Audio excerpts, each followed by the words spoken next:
Opium is one of the main ingredients of Strickland's medication. Never a good move.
It's locked.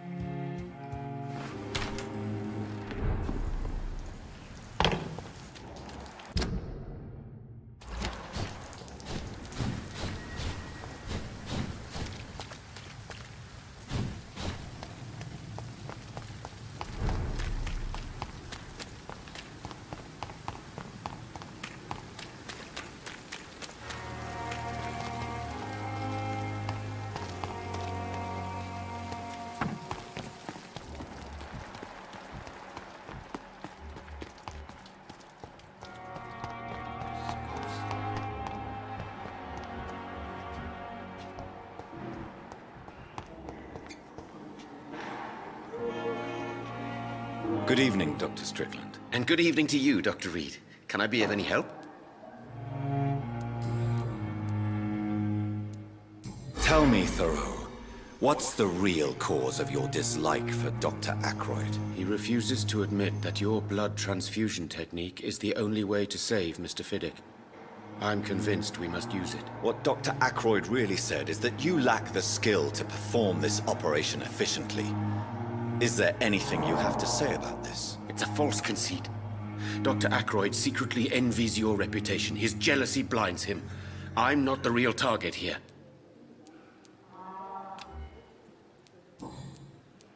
I located the shop, but it was vandalized, and the owner is missing.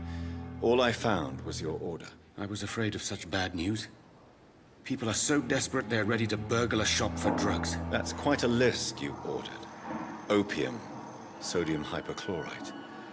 It can't be just headaches you're trying to cure. This dreadful influenza, of course. I already ran some tests on hopeless cases.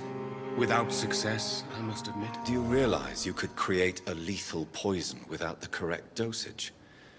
Then there are the legal ramifications. Is this not true of any medical substance, Dr. Reed? However, if you would agree to improve it, I'd be glad to accept your help. As long as you promise to be scrupulous with your experiments, I may try to gather these substances, and even help improve upon the mixture. That's all I'm asking for, Dr. Reed. That's all I'm asking. I want to know about these secret tests you run, and if they can save people from this epidemic. Speak to me now, Thoreau. I know I may sound presumptuous, but I'm just following your steps, Dr. Reed. I'm casting away the shadows of ignorance.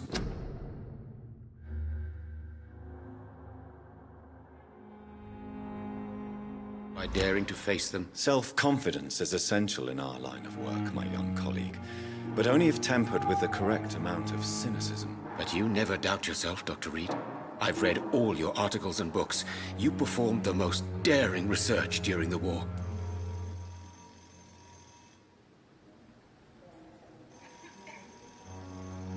Don't you think we have enough work already?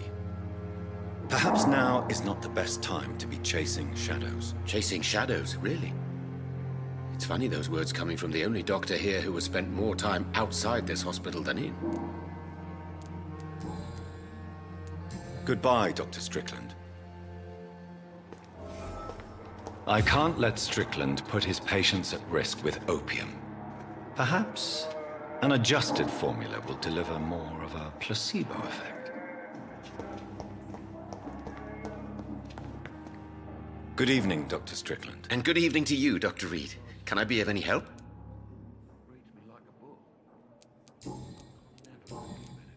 Goodbye.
The flower's dying.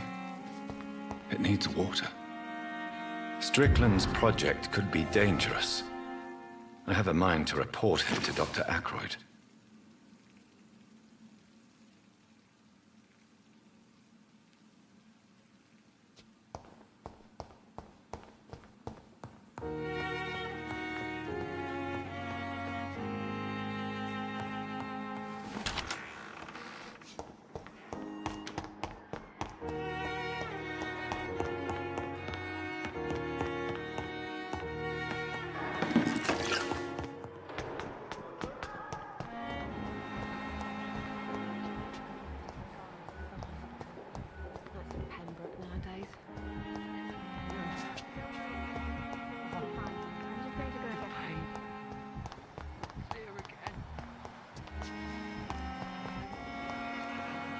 Good evening, Miss Howcroft.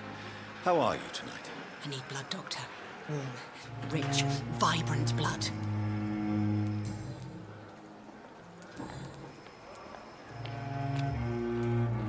I'll leave you, Mistress of the Dark, to your nocturnal activities.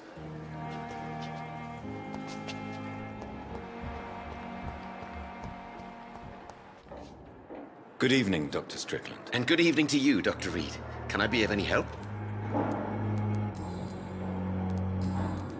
I have managed to improve the mixture by diluting it. Have you ever heard of Sir Joseph Francis Olive, or the placebo effect? No, I don't think so. Why? A placebo is a substance or procedure that has no actual physical effect. You made a placebo of my project. Why? Research has established that a placebo, as long as the subject believes in the effect, can provoke a positive physiological reaction. Really? That's fascinating. And you want me to, what, administer the placebo and see what occurs? Something like that, yes. Well, I'm a bit surprised, but I trust you, Dr. Reed. Please take the key to my cabinet and put this placebo there for future use. Goodbye, Dr. Strickland.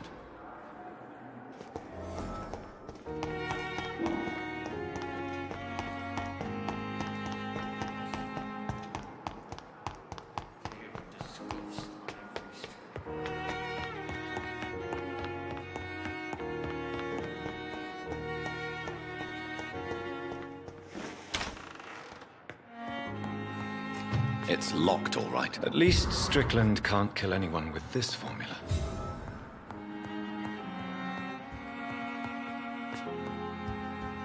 It's locked. It's locked, all right.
Die, vermin!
The flower's dying.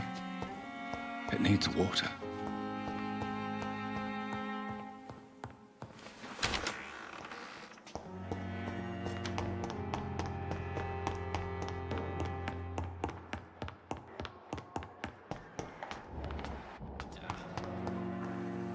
Good evening, Miss Howcroft.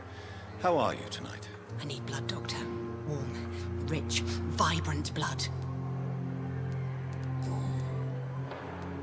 Tell me, Thelma, what do you really know about vampires? I saw one and he saw me. I watched him hunt and kill.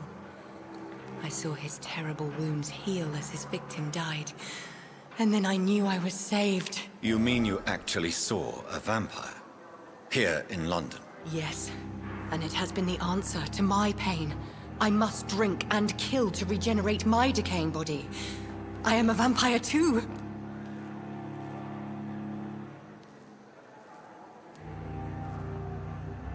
You have no idea what problems your claim could cause if heard by the wrong people, Miss Howcroft. You must stop this nonsense, now. Why fear the truth? Strange things live in the dark, Dr. Reed. Strange and ancient beings that were here before this island even had a name. I have made inquiries about the men who were tracking you, Miss Howcroft. I did not expect a mortal to have this sort of courage. Speak, Doctor. Why are they hunting me down?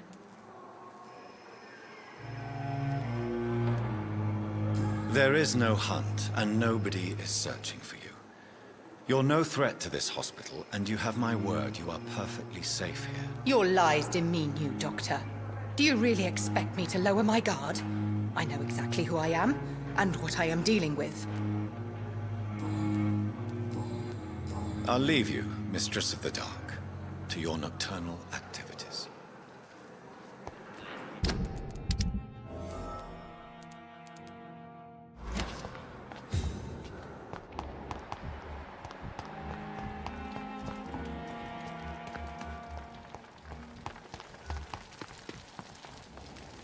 Good evening, Milton. Good evening, Doctor. Still trying to save life. I'd like to see... Wise choice, Doctor.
I would ask you to avert your eyes, sir. Or did you not know it was rude to stare? I knew it. Speak up, Dr. Reed. I like a man who speaks his mind.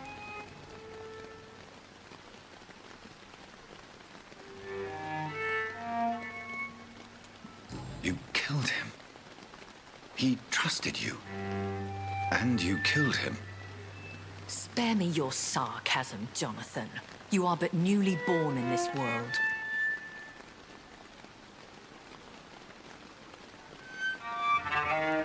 So in the end, the accusation was true, wasn't it? The situation is somewhat awkward nonetheless. I have not been observed sustaining myself for many decades. I have to say I'm a trifle embarrassed. Anyway, I have concluded my inquiries concerning your blackmailer. I see.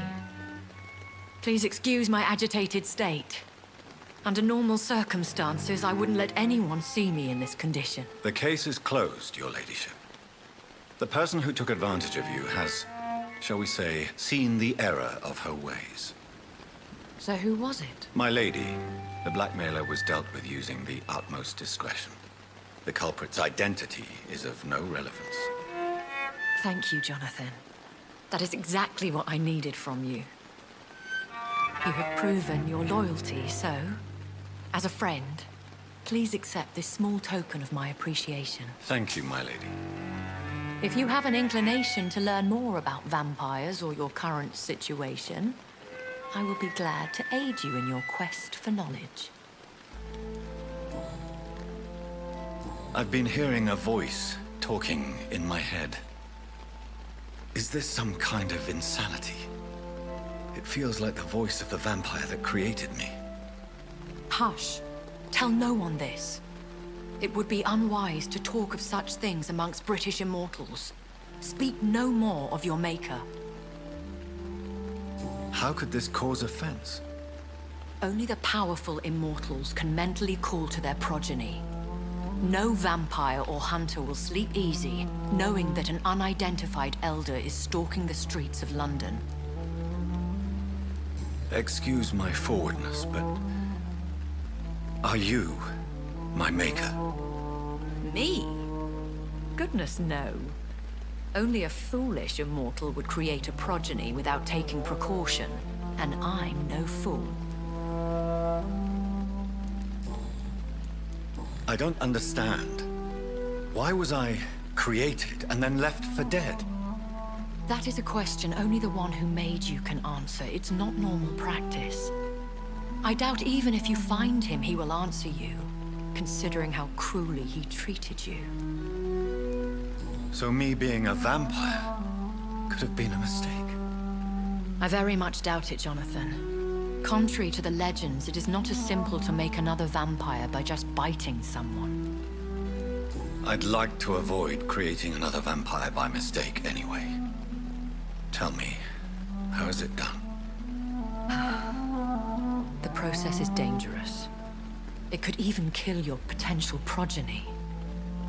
If you did decide to sire an offspring, they must drink of your blood, Jonathan.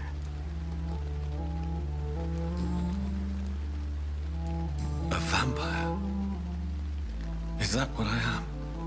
What we are? Such a crude word, defined by penny dreadfuls and drunken hacks. No. You are now an Ekon, and that you shall remain. Are you an Ekon too? Yes, I am. We are the closest thing to what man refers to as vampires. Forget what you think you know about us. So we are Ekons. How can I identify us amongst other vampires? How to put it? All Ekon are vampires. But all vampires are not Ekon. We are but a branch of the immortal tree.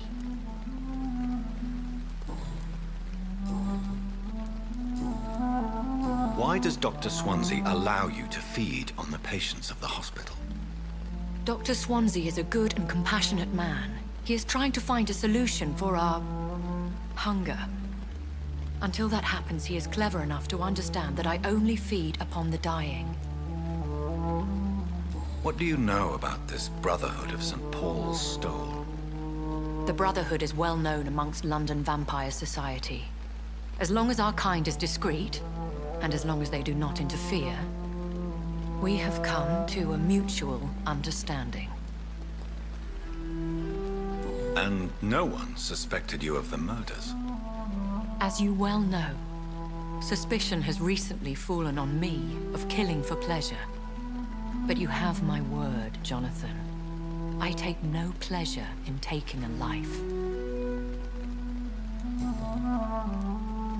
Why did you save me in the canning factory? I could hardly stand by and watch such a promising young blood as yourself be torn to shreds by some gutter scowl. William Bishop wasn't the vampire that created me then? No, Jonathan. Whatever their strength and demeanor, Scowls are the progeny of careless vampires. It cannot be the other way round. What type of vampire is a Scowl? Not a true vampire. The deformed offspring of lesser vampires. It is a shame these creatures run wild, slaves to their baser instincts. I know this is beyond the pale, but may I inquire your age? Really? And I thought you were gentlemen. If you must know, I'm 27. I've been 27 for a long time now, and 27 I shall remain. Very well. But I believe there is more to this than you are saying. A lady has to have some secrets. And who bestowed upon you this eternal youth? My maker. He left this isle a long time ago.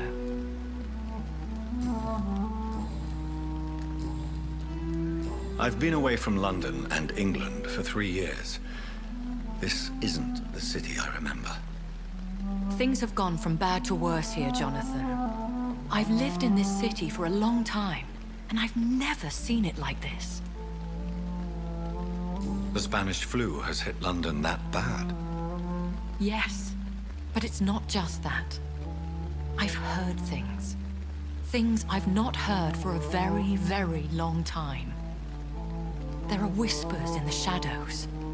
Something far worse than the Spanish flu is here in the city. What is it you fear? Fear has long since flown this form. But there is something malevolent circling us. I feel fear is merely waiting in the wings. Are there many vampires here in London? Immortals are of a rare breed, and we often tend to hide. But you may occasionally meet some of us at night. Do you know any of them? Have you an idea of the identity of the vampire who attacked me? You mean your maker? No, Jonathan, I have no clue. But I fear he or she is as careless as cruel. To let you discover your new condition by yourself. What do you mean? Every now and then, you may discover an immortal in the deep of the night. But we are a rare and reclusive breed. Our progeny is almost never accidental. Will they all be as affable as you, my lady? I do not see why not. But remember, even the shark smiles before he bites. That sounds like a lesson from experience. Vampire politics are as intricate and sometimes tedious as a game of chess in a gentleman's club. I've learned from experience it is best to decline to play. When I awoke, changed, I was chased and attacked by vampire hunters. Prepared and well-trained. Though I can't be certain, more than likely it was the once glorious Guard of Priwen. Once glorious, but still dangerous. They have seen better days, but all fanatics are dangerous. You would be wise to stay clear. They are sworn to destroy our kind. You make them sound like some sort of cult. More a society. And like all the best ones, a secret society. I thought them almost gone, but it seemed they have been recruiting. I bid you farewell. For now, my lady. I must quickly analyze the blood I took from Nurse Crane's patient.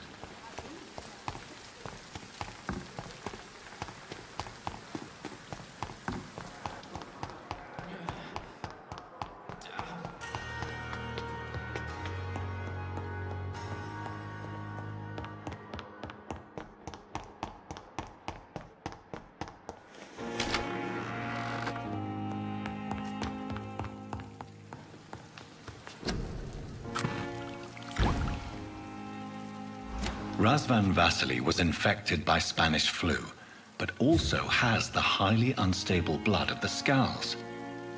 Is the London vampire epidemic transmitted through the flu? I should talk to Dr. Swansea about it.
Evening, Edgar. Could I get your professional opinion? Please speak. But I have something important to tell you. This strain of flu, it's very different from the one I saw in Europe. It's downright peculiar. Really? What makes you say that? I've just looked at the blood of one of our recently deceased. I see. Do you have anything more to go on? This disease spreads and looks like the Spanish flu, but its effects differ greatly. The London strain is different from the continental one.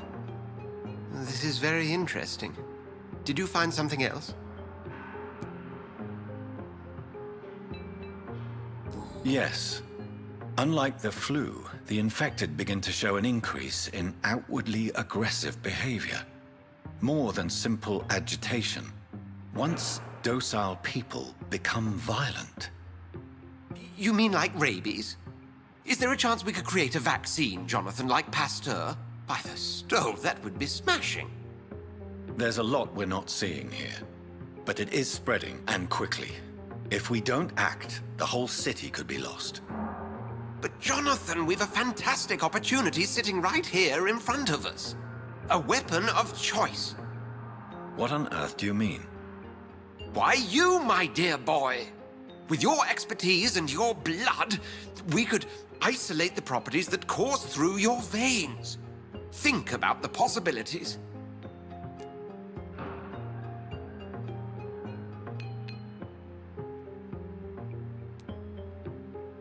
And why not? What did Stoker say about the Children of the Night? Well, using my blood, I could create a whole army of vampires. Surely you're joking. We'll discuss this more later. Thank you for your time. No, thank you, Jonathan. But as I said, I needed to talk to you. I have some rather bad news. Yes? I'm afraid it's your sister. My sister? She's to be buried this evening at Whitechapel Cemetery. Your mother published the obituary this morning. I see. I'm sorry, Jonathan. Please accept my condolences.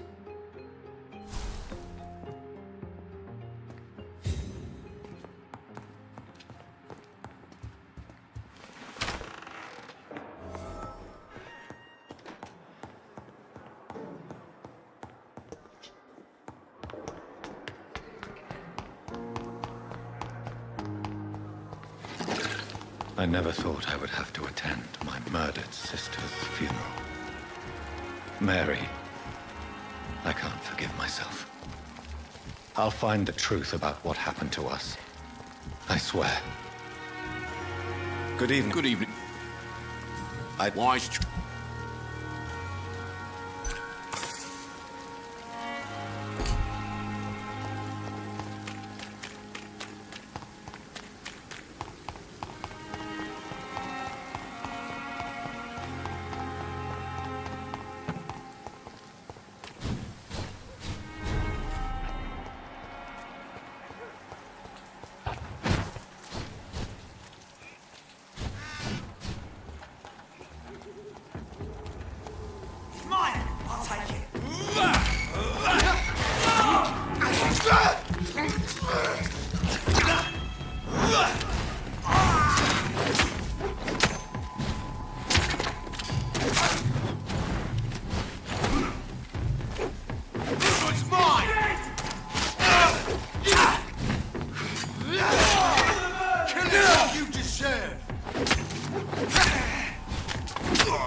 the strength.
Since I can't reveal myself to my mother now, I must find a discreet spot to attend the ceremony.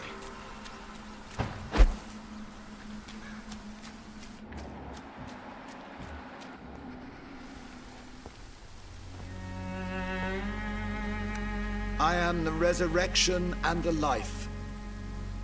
He that believeth in me, though he were dead, yet shall he live. And whosoever liveth and believeth in me shall never die. We commend unto thy hands of mercy, most merciful Father, the soul of our sister departed, and we commit her body to the ground. Earth to earth, ashes to ashes, dust to dust.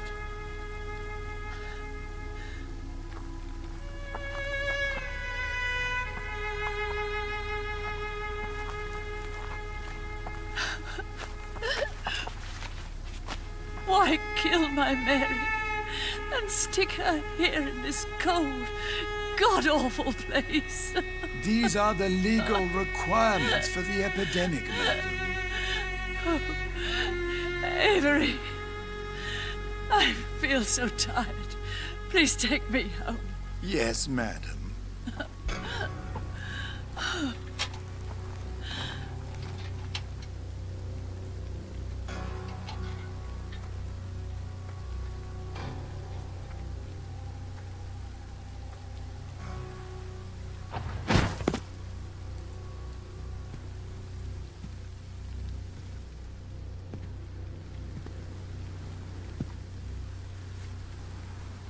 Oh, Mary.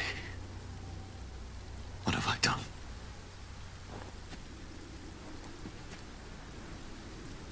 If I could only change one thing. One thing. This is a nightmare. Jonathan, there is nothing you can do but accept it.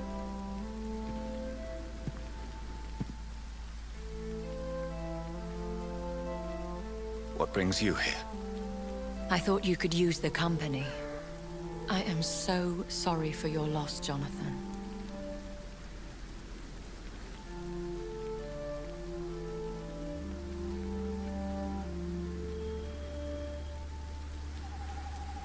She was a good person. Vibrant, full of life. She was kindness incarnate, my Mary. You're a good person, Jonathan. And a young Ekon. A newborn cast into the night without so much as a candle to guide your way. She had been scouring the most dangerous parts of London in search of me. And it led to her death. Jonathan, don't. I still hear her last thoughts They echo in my head. Her mind shattered, and it haunts me. Jonathan, stop. Listen carefully. You must come to terms with this. You must learn to live with what happened. How is it possible? Tell me. Is it so easy to take a life every night, and then just smile and nod at those you spared? Don't you see? You're doing the work of our enemies, feeding your remorse.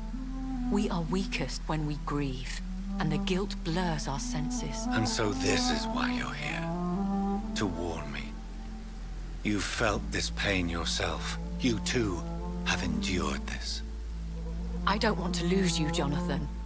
I've lost so many friends. Loved ones I cherished. Pray for Mary's forgiveness, if you must.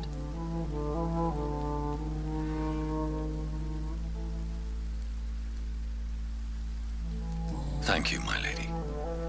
I will. Good. But be careful. If I found you here, others may too. What should I do then? St. Mary's Church is not far from here. Go there and make your peace. Find the solace you need. My lady wants me to confess. No, Jonathan. It's you who wants to confess, I think.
And off to church he goes, a newborn seeking divine consent to lick the blood from the soft and pointy crown. Who are you? Make yourself known. Newborn, you reek of guilt and pointless compassion. Shed your skin, forget your old weaker self. What do you want from me?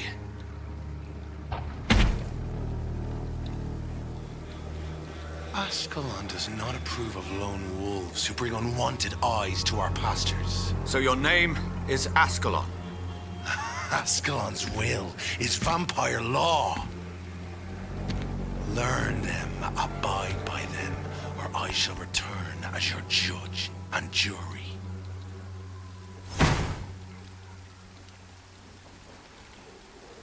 These immortals try my patience with their plans and unsolicited counsel.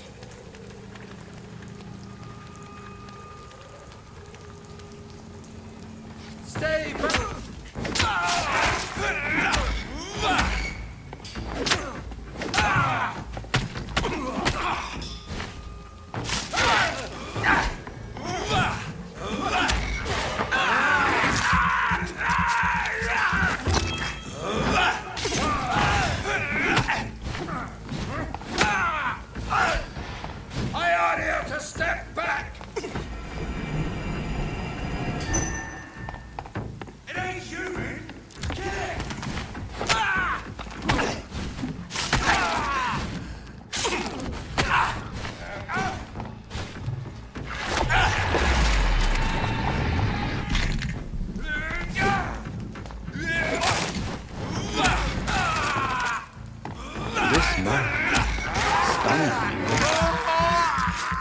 His crucifix.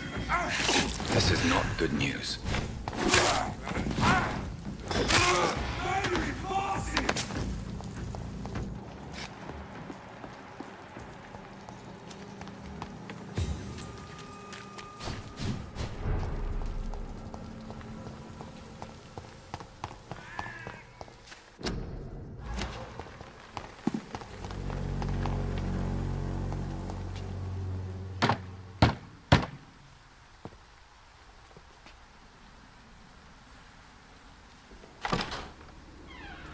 Yes?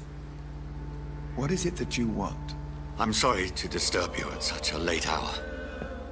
No worries, my son. I'm still quite awake, having just returned from a funeral. Yes, I know. I've forgotten what I wanted. I don't know.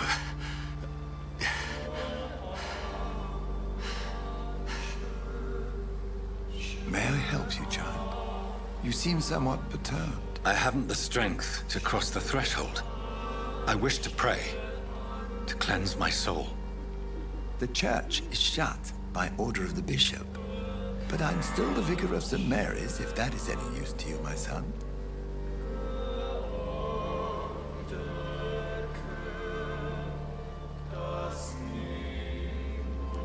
You seem to me a good soul, Vicar. But this is a personal matter. There are no secrets from God, my son. If your heart needs comfort, consider me your chapel. For I can be as silent as stone.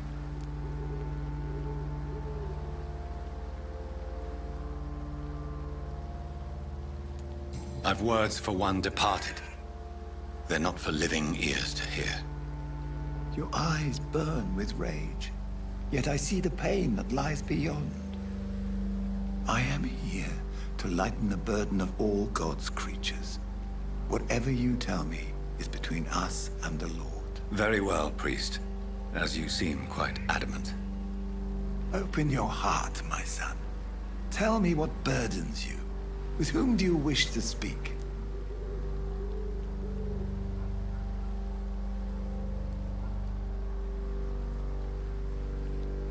Just know, I cared for her. You seem so troubled by the loss of this girl. What happened to her?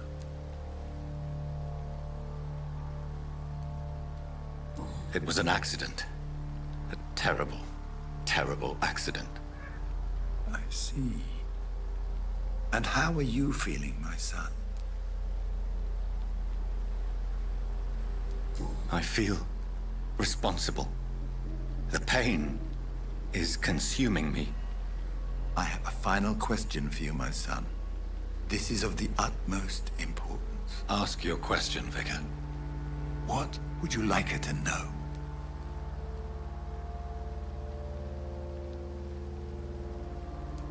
I'm so sorry, Mary. I promise to find who is responsible for all this. I'll put an end to this horror. You have been heard, my son, and your burden will lighten if your words are sincere. Go in peace now, and live your life in the way she would have wanted.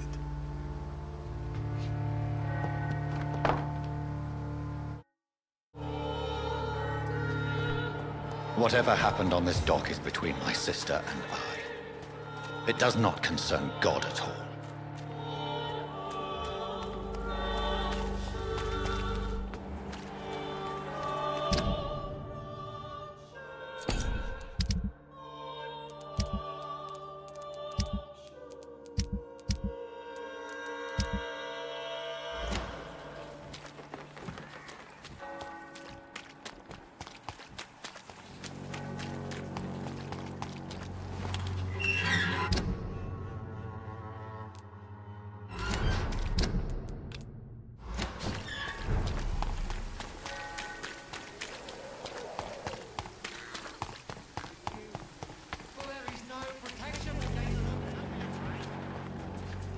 You again?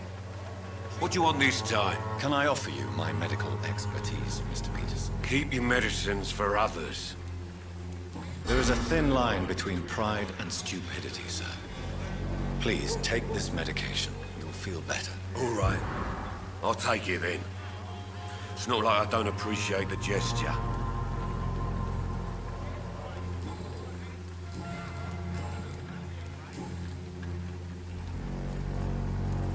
Have you recent news of Nurse Crane and her dispensary? I saw her wandering the streets. Yesterday, I think. She didn't recognize me. People say she's lost it. It's a sad story. Goodbye, Mr. Peters.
Your money. Come on, Barrett, you look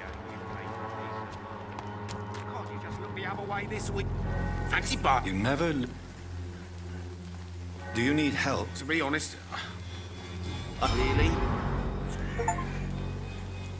Right then.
money. Come on, Barrett, you know the game. You pay for peace of mind.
Don't be afraid.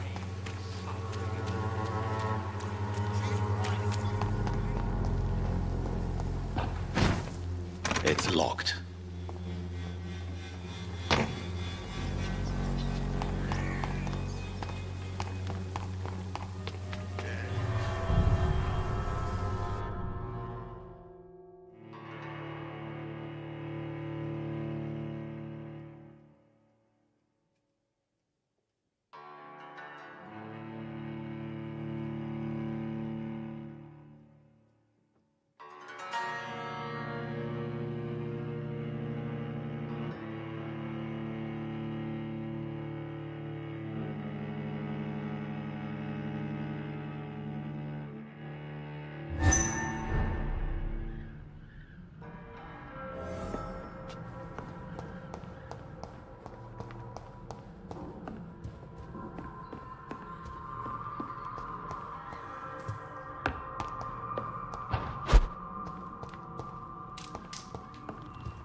Good evening. It's Father Whittaker. Don't you fear getting sick yourself? Faith gives me all I need, my son. If I must fall, then so be it. No doubt your faith will prevail, but let me give you some extra protection against the devil's work. Medicine. Blessed be your generosity, my son. Have you recent news of Nurse Crane and her dispensary? If you propagate the devil's work, you'll perish by the devil's work.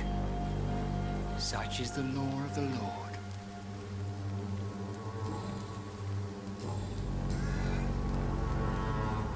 Why did you send Samuel to the cemetery, Tobias? What did you see there? I sent him on a vision. You sent a man...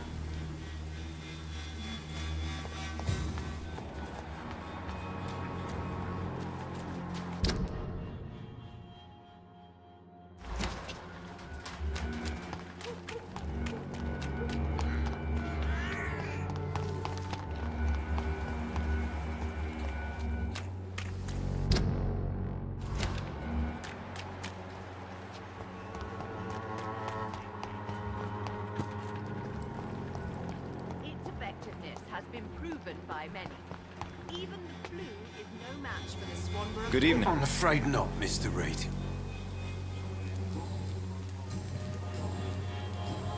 You don't seem well, Benjamin. Do you need any help? I always feel ill, sir. It's like... I will see. Have you any news of Nurse Crane and her dispensary? Not recently. A gun, alcohol. When science fails you, this elixir will give you faith again.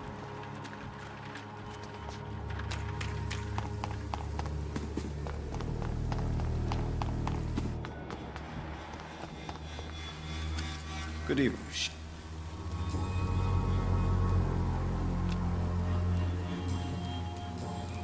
Tell me... I do not believe in...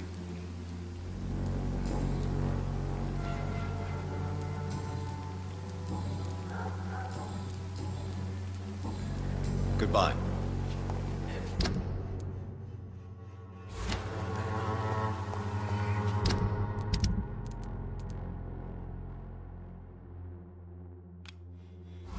Oh, Dorothea. I'm so sorry.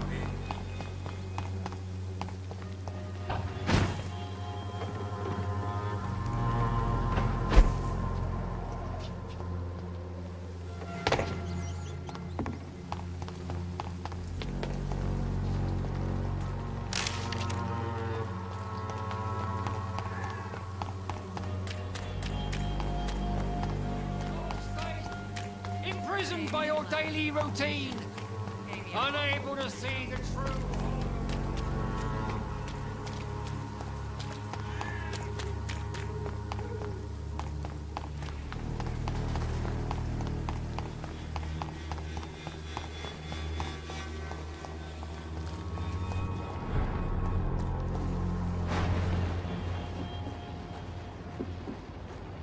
Look at it! Fix this fucker!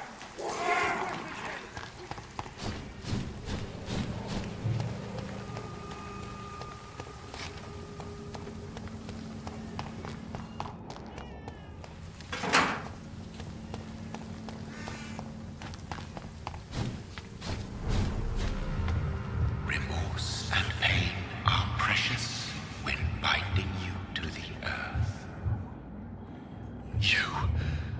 I remember you.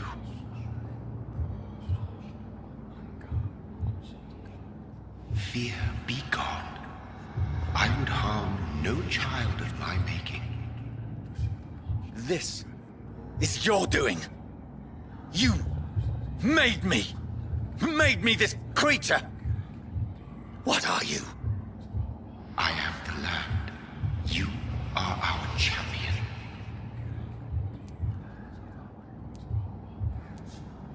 Riddles and rhymes. You took my life. Now you insult my mind. Be stilled, my child. I bring understanding. What is it you seek? This age is sickly. An ancient poison, an older rage, brewed in a cauldron newly forged. This has something to do with the epidemic. Seek truth, my champion. Defeat the serpent of knowing with iron spur.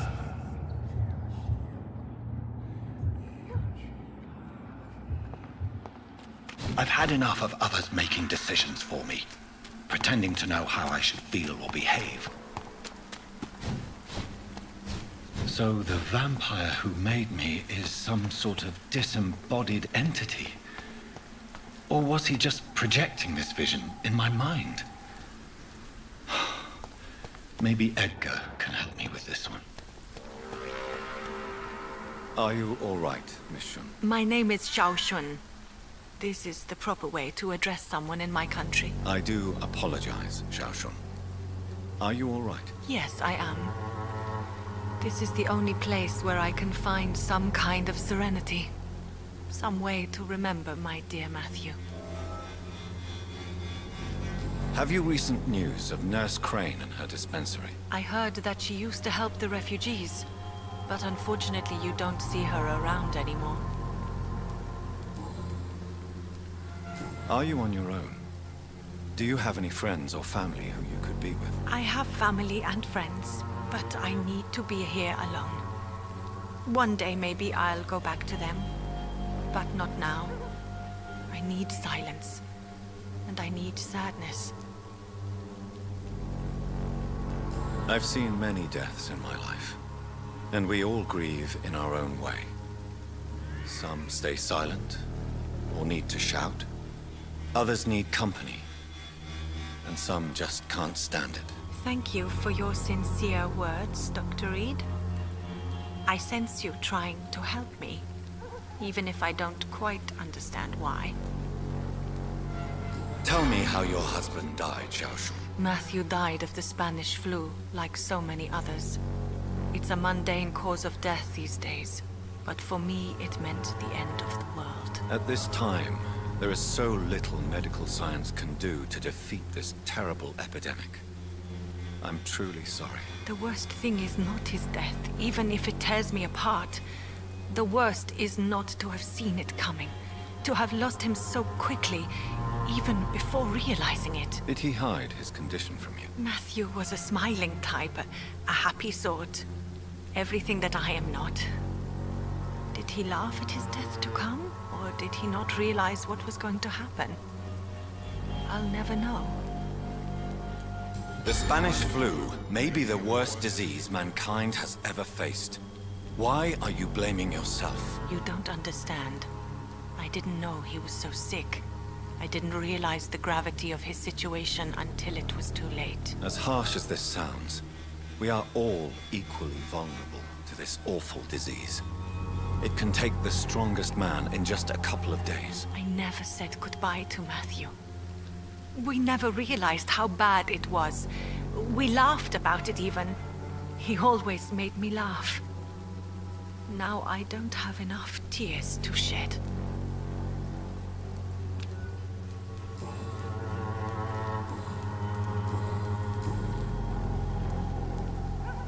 Are you a doctor yourself?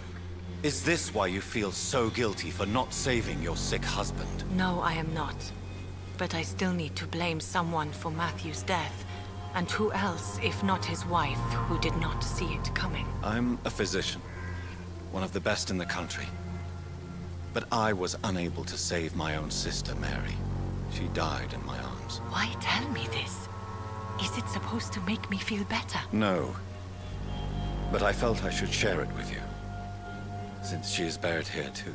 May I ask what caused the death of your sister? You could say she was also killed by a terrible disease. A disease I have sworn to fight and cure, no matter how long it takes. Thank you for sharing that with me, Dr. Reed. Maybe it's time we start to rebuild our lives, you and I. You realize you can't stay here forever, don't you? Eventually, you'll have to leave the cemetery. Why? Why should I go? since this is the only place I can find peace of mind.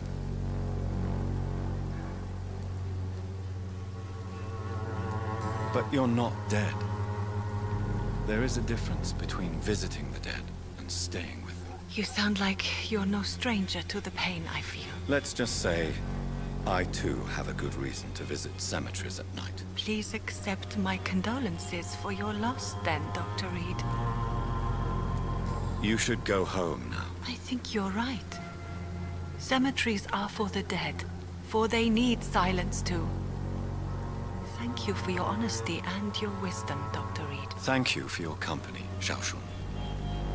Take care on the way home. Maybe I'll see you again in Whitechapel. Goodbye for now.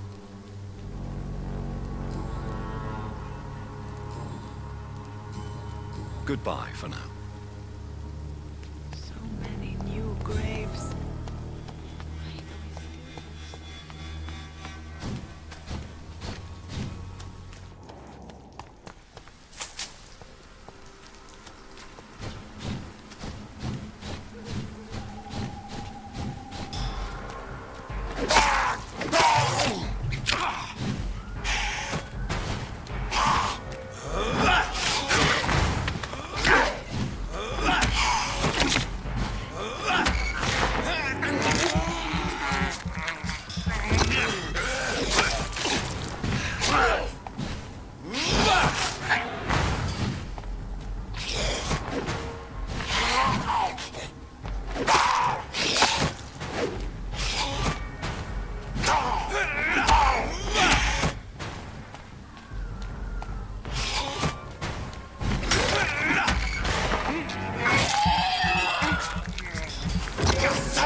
This is despicable.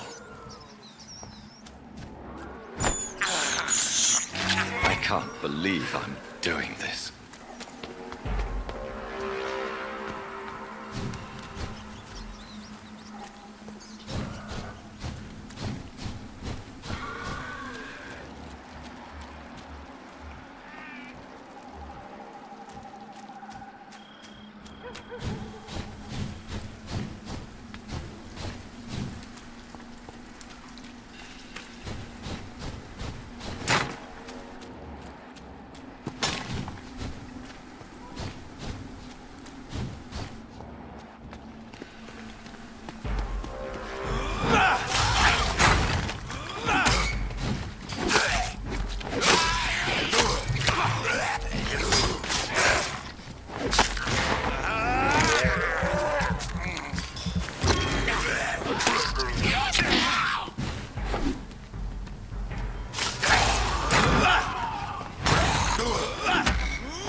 speak English, do ya?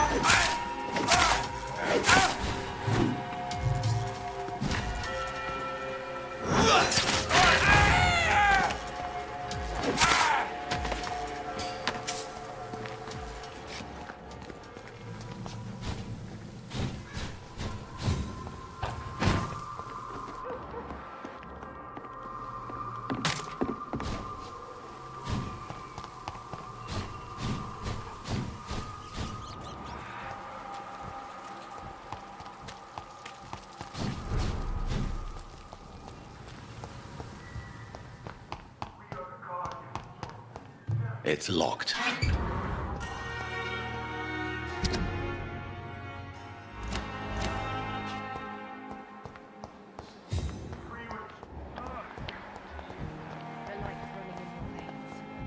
This dead Good flesh evening, Nurse needs Hawkins. it. Good evening, Doc.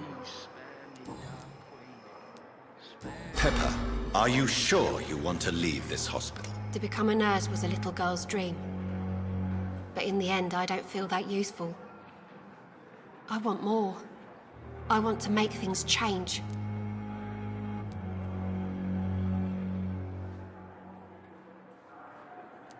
You should be proud of what you've achieved. This hospital represents hope for many people in need of help. Maybe you're right. But at the moment, I feel like we're just a cemetery waiting room. What steps are you prepared to take to feel more useful? I don't know yet.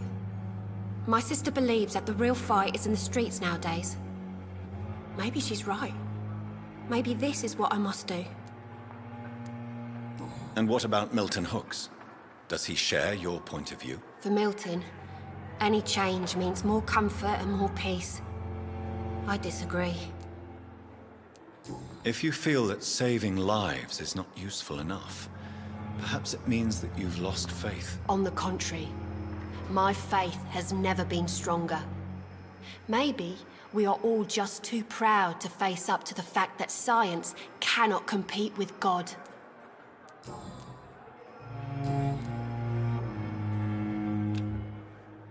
Goodbye, Nurse Hawkins.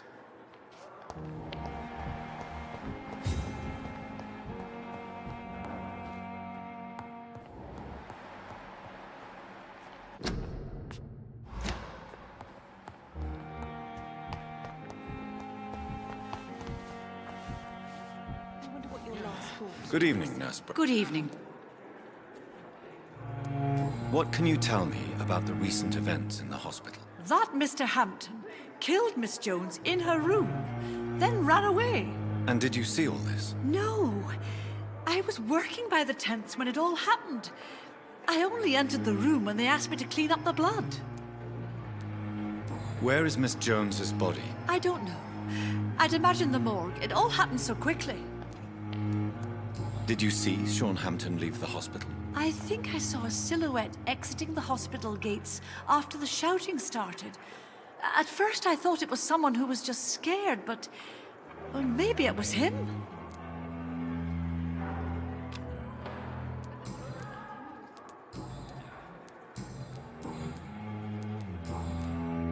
Goodbye, Nurse.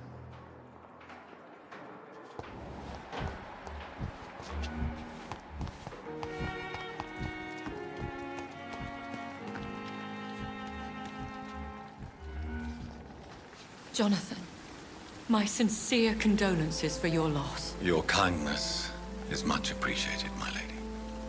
Is there anything you require? I spied my mother at the funeral. Have you ever revealed yourself to a member of your family? No, Jonathan. And I'd advise you even from thinking about it. Are we then condemned to lie to those we love? We are creatures of deception, my friend. But this is more for their sake than ours. But what if I was close to someone and wished to tell them the truth? Fear, loathing, disgust. And then they will plead to be turned. They will see it as salvation. Then there's the risk of gaining the attention of vampire hunters. Are we condemned to attend the funerals of all we love? Dying is the final act of life, Jonathan. Present company excluded. Accepted. I don't know what to expect. Am I cursed to an eternity of solitude? With time, we Ekon tend to go into isolation. If we survive long enough, that is. As a practitioner of the medical sciences, I'm prepared for the death of loved ones. But mourning in the shadows, deprived of sharing one's grief. We are no longer a part of the circle of life and death. We are undead, my friend, and so we are outcasts. Goodbye, my lady. Until we meet again.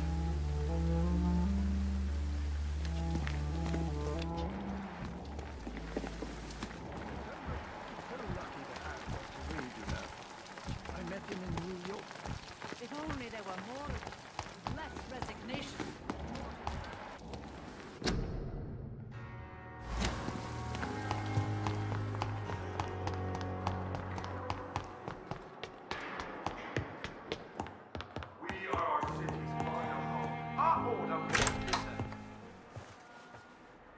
God protect us. You've got a leech in the hospital. Yes, my hospital.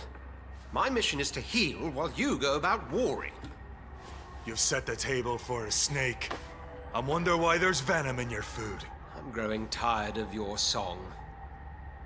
You're a woodsman, McCallum, not a doctor. Return to your hunt. Remember, I've a good nose for machinations. I can flare the scent at a mile. You can't hide from the god. Leave him, Jonathan. This is sacred ground. Neutral territory. And I just had the carpet cleaned.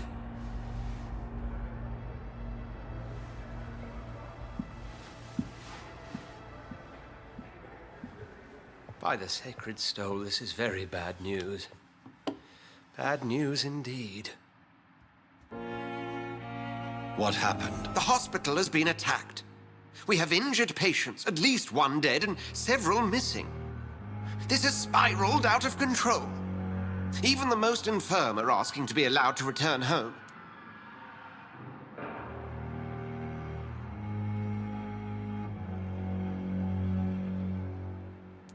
We cannot have the people lose faith in this institution. This hospital is their only hope. Of course, you're right. But we cannot afford a public scandal. It would ruin us. We must restore order, and quickly. You mentioned a dead patient. Who is he? She, Jonathan. She was Miss Harriet Jones. I found her room like a slaughterhouse. Blood everywhere. The duty nurse is taking care of the mess. Very well. I'll help you. I know this place means something to you. I have noticed how you suppress your appetite when around the staff and patients. You need to know you can trust me, Edgar. I do, dear fellow, I do. Please then, tell me. Sean Hampton, the man we thought we'd saved at the docks. It seems he was infected after all. So Hampton became more beast than man. Exactly. And now Guard of Prewen suspects the hospital of vampire activity. Do you realize what that could mean for us?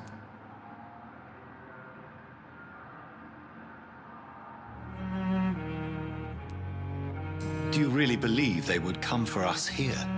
In such a public venue? McCallum is a fanatic. The Guard will stop at nothing. You don't know what they're capable of, Jonathan. Very well. Since I brought Mr. Hampton here, I will put an end to this.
If you don't mind. I'd be delighted to help.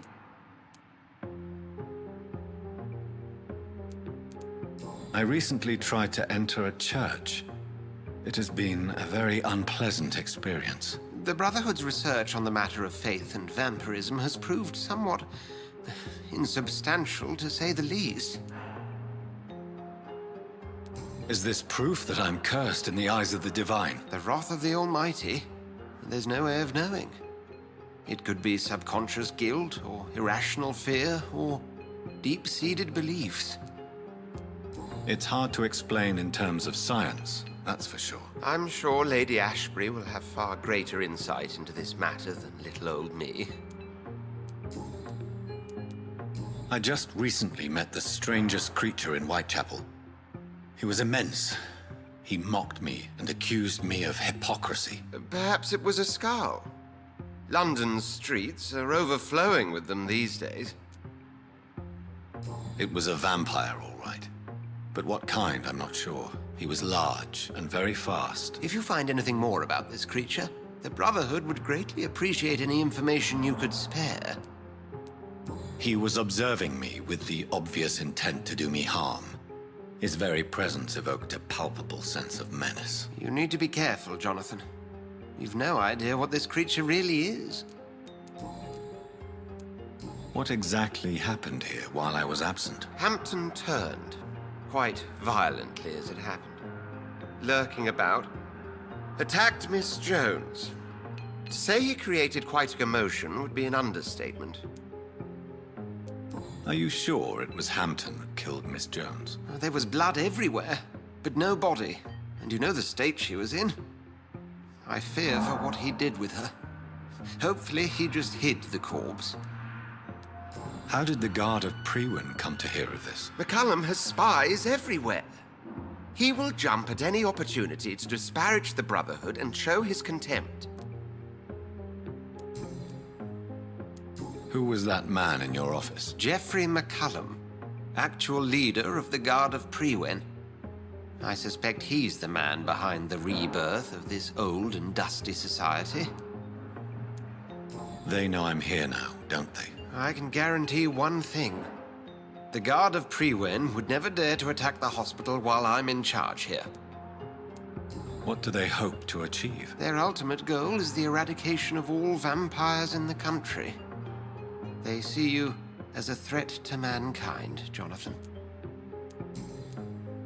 Thank you, Edgar.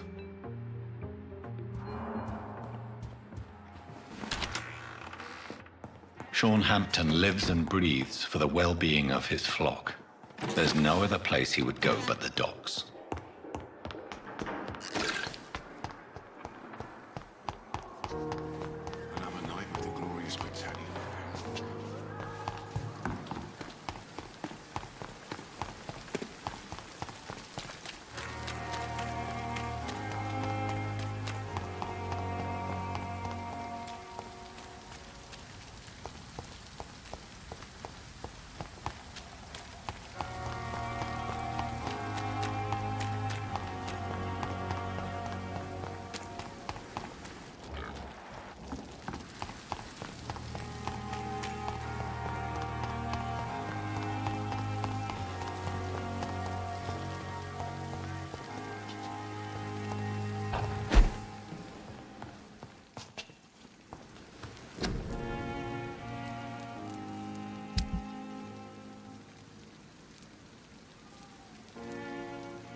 supposed to be in hospital? A pigsty would smell better.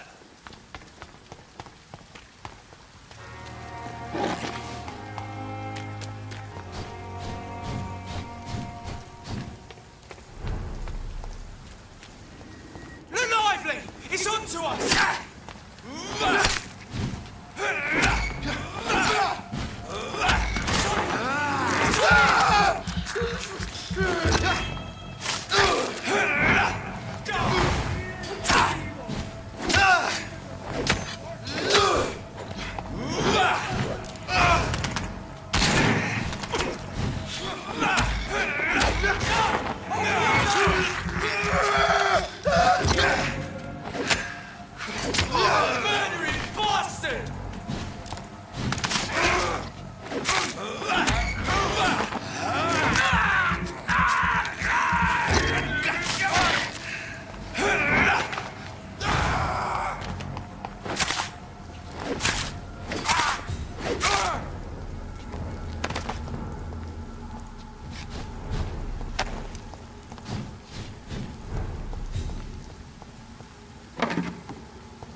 Watch out, boys!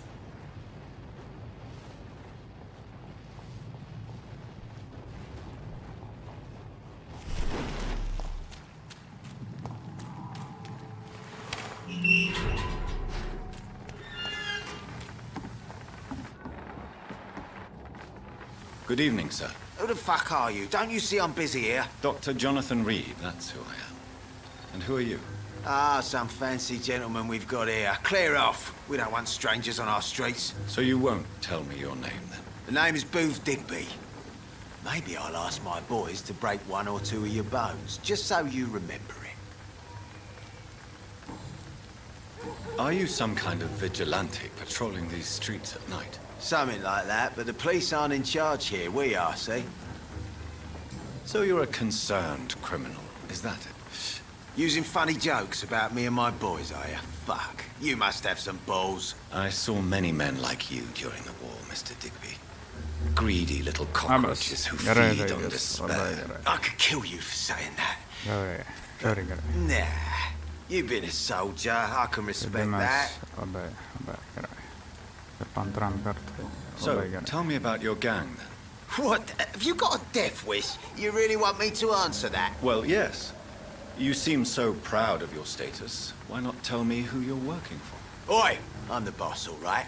The Wet Boot Boys work for me. All of them. Situation round here is better than other districts because of us. Because of me. What can you tell me about this part of town? Things ain't that bad, thanks to us. We give people what they need, and we control this borough. Well, you're not doing a very good job.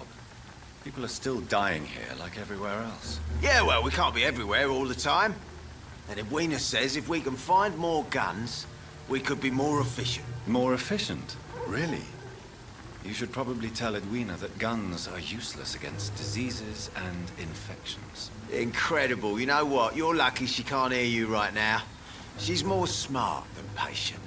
My sweet queen of the docks.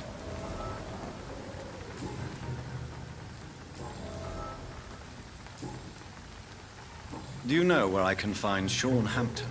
I need to talk to him. The sad saint. Why on earth do you want to talk to him? He was one of my patients at the Pembroke Hospital.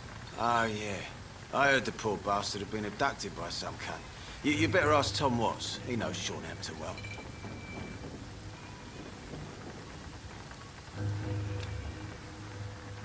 Goodbye, Mr. Digby.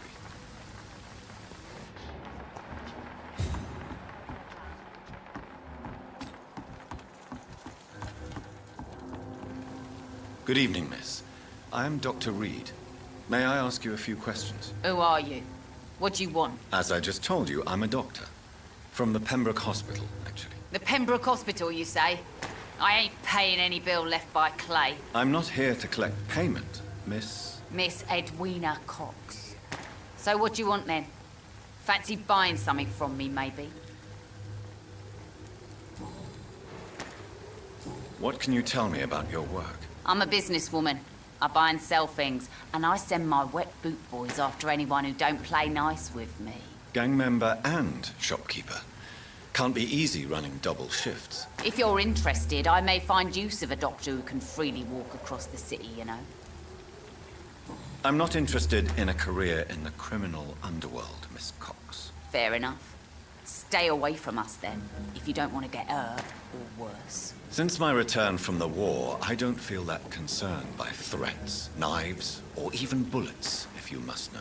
That's exactly what that stupid trade unionist claimed after he attacked one of us. Booth and I reminded him a bullet beats words every time. You're quite blunt, aren't you? I like people who know what they want and say what they think. This is a time of great opportunity for those ready to embrace their destiny.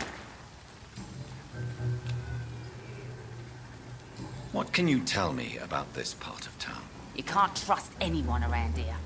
As soon as you lower your guard, you can be sure some arsehole will take advantage of you.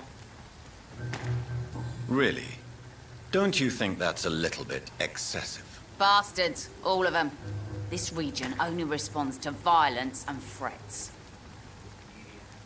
You sound like you're thinking of somebody in particular. Take the gravediggers of Suffolk. They must pay me every week, but it looks like they forgot who gave them permission to steal from the dead. Looting corpses in a mass grave. That is a new low. Whatever. Hey, since you're a doctor and all, maybe you can access that forbidden area and remind those bastards what they owe.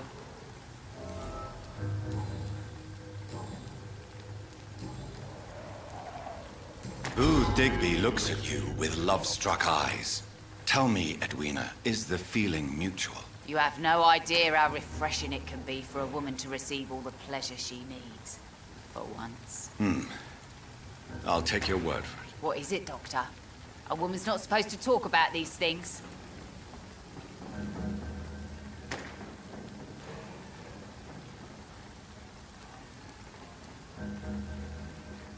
Behind all your crude words and your attitude, I sense romance and a soft heart, Miss Cox. Romance? I have no time for such rubbish. I use Booth like I use everyone else.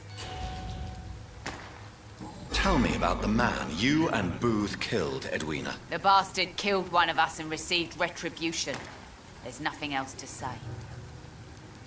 What happened exactly? I don't know, and I don't care. One of ours was killed by that communist bastard, but he didn't brag for long. So you have no idea what really happened, but you executed him anyway. No one messes with the wet boot boys, Doctor. This is our territory, and this is our law. And your conscience is clear. You kill without hesitation. Violence is an efficient tool, Dr. Reed, when used properly. So you decide who lives and who dies, just like that? Yes, Doctor. Just like that. I'm not saying it's fair. I'm saying it's my way of dealing with troublemakers.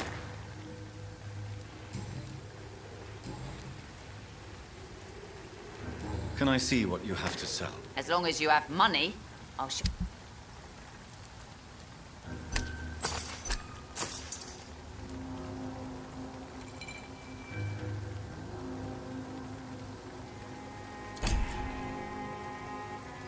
Good evening. Hello again. I'm looking for Mr. Sean Hampton. Do you know where I could find him? The sad saint? I heard he was mugged or something. Yes, he was. But he left hospital recently. You don't say. Well, I suppose it's good news for the homeless and the useless. Ask them, they must know something.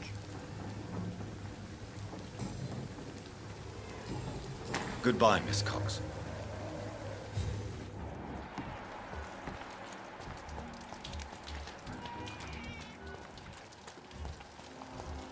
Not a drop of blood left in his body. This is the work of a vampire. A vampire? Whatever do you mean?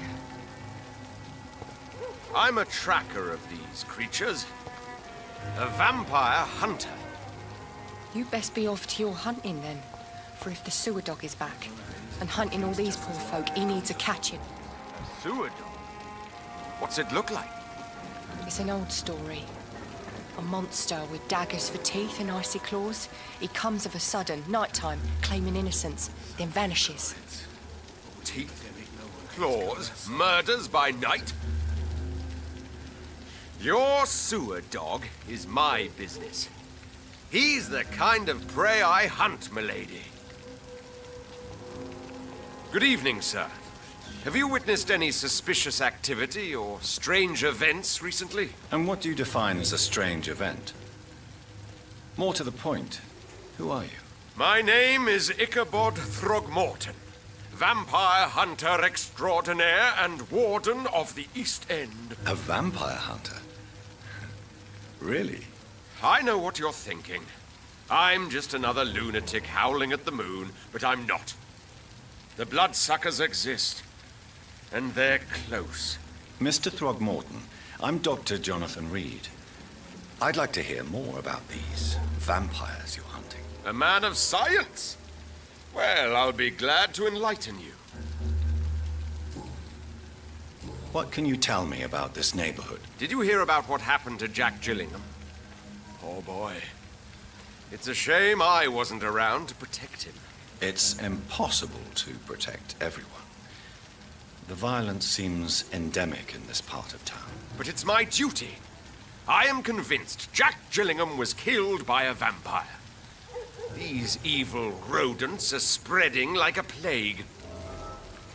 So, how exactly are you protecting these people? I'm curious. I patrol late at night, investigating anything unusual. I try and encourage people to stay indoors, but people are careless. Can I help in any way? Actually, yes. I plan to put up posters to alert the population to the vampire threat. Are you asking me to paste posters about vampires around the docks? If you wouldn't mind. If you did that, then I can focus on my patrols. How do you identify a vampire? It's simple, really. They can't stand daylight. They're afraid of garlic and holy symbols. They also cannot enter a house without being invited. Have you ever killed one of these creatures? Yourself, I mean. Of course I have. What kind of question is that? It's a dirty business, believe me.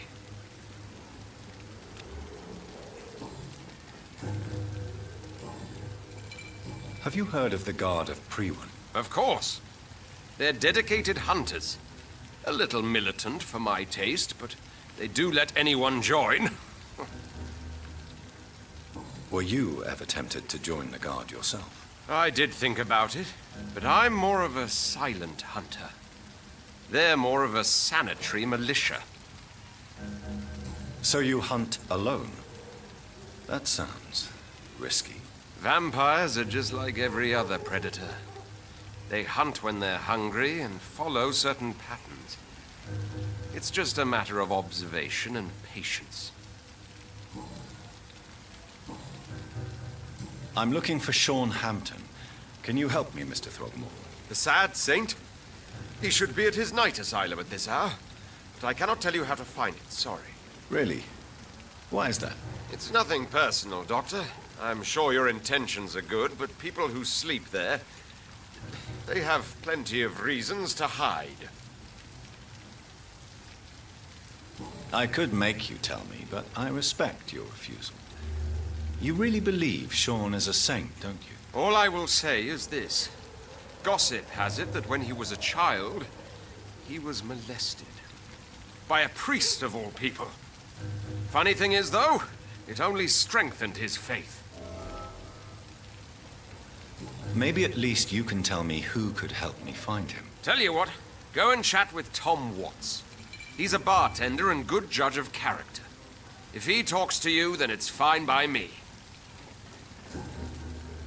Goodbye, and good hunting, Mr. Throgmorton.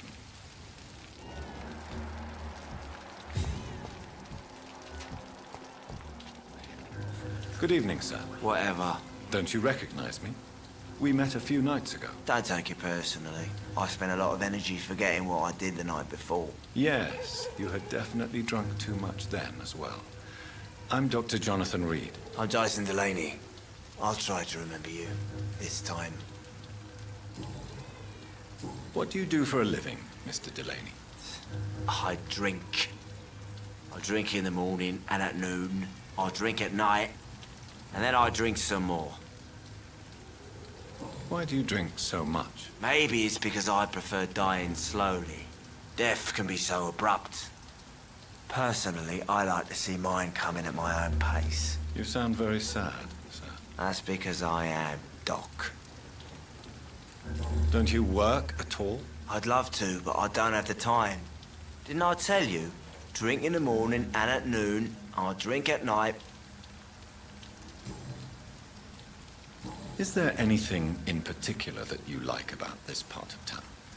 Except for the cheap drinks, I mean. How dare you say such a thing? I love this neighborhood. So friendly. So joyful. No reason at all to rejoice, then? Life is hopeless and then we die, is that it? Let me tell you a story. All right. Go on. A few years ago, when I believed a resolute man could change things around here for good, a tragedy occurred nearby. What kind of tragedy? It was a bomb. Bomb that exploded and killed many people. Metal and blood everywhere. Shouts, fire, broken window of the shoe shop, the torn street light. You lost people you loved that day, didn't you? I've lost everything. But you know what the worst part is? I don't even remember where it happened. I've drunk so much to forget it. And now I can't remember where it was. I can't pay my homage to the dead. I'm sorry, Mr. Delaney. It's okay. If you ever find the place, just leave a flower for me there. Even if you tell me where it is. I'm not sure I'd memorize it. Is there anything in particular that you like about this part of town? Except for the... How dare you?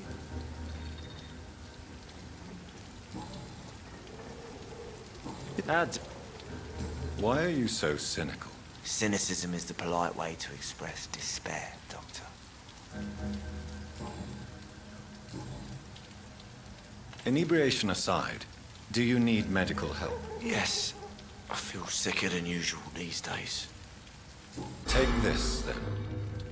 And perhaps you could try to slow down the alcohol intake, too.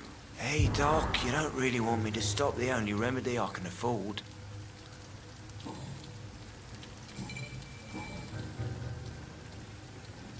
Surely you must have had dreams and expectations when you were young, like everybody else. Sure.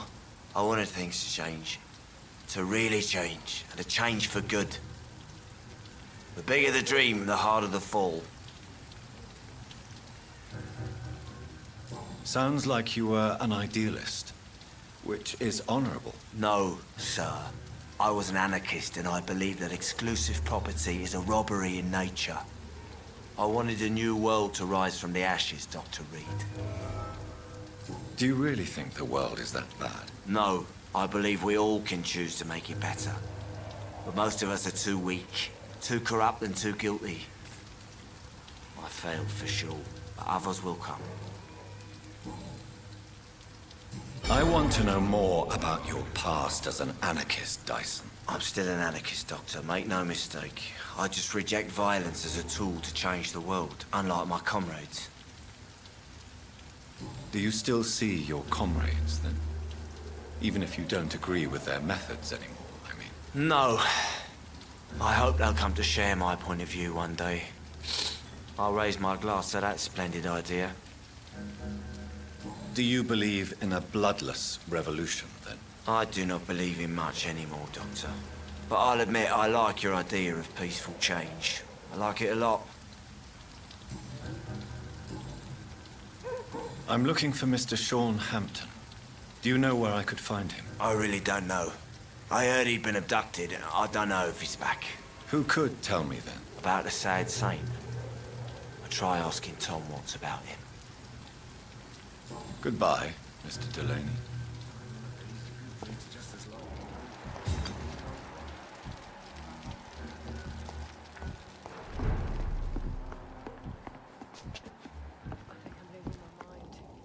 Good evening, Tom. Good evening, sir. How are you tonight? Back to the docks, are we? You remember me, then? Of course I do. You're that man who seemed so lost when he entered my bar a few nights ago. Thank you for your hospitality. I'm Jonathan Reed, by the way. I'm still Tom Watts. Welcome back, Doctor.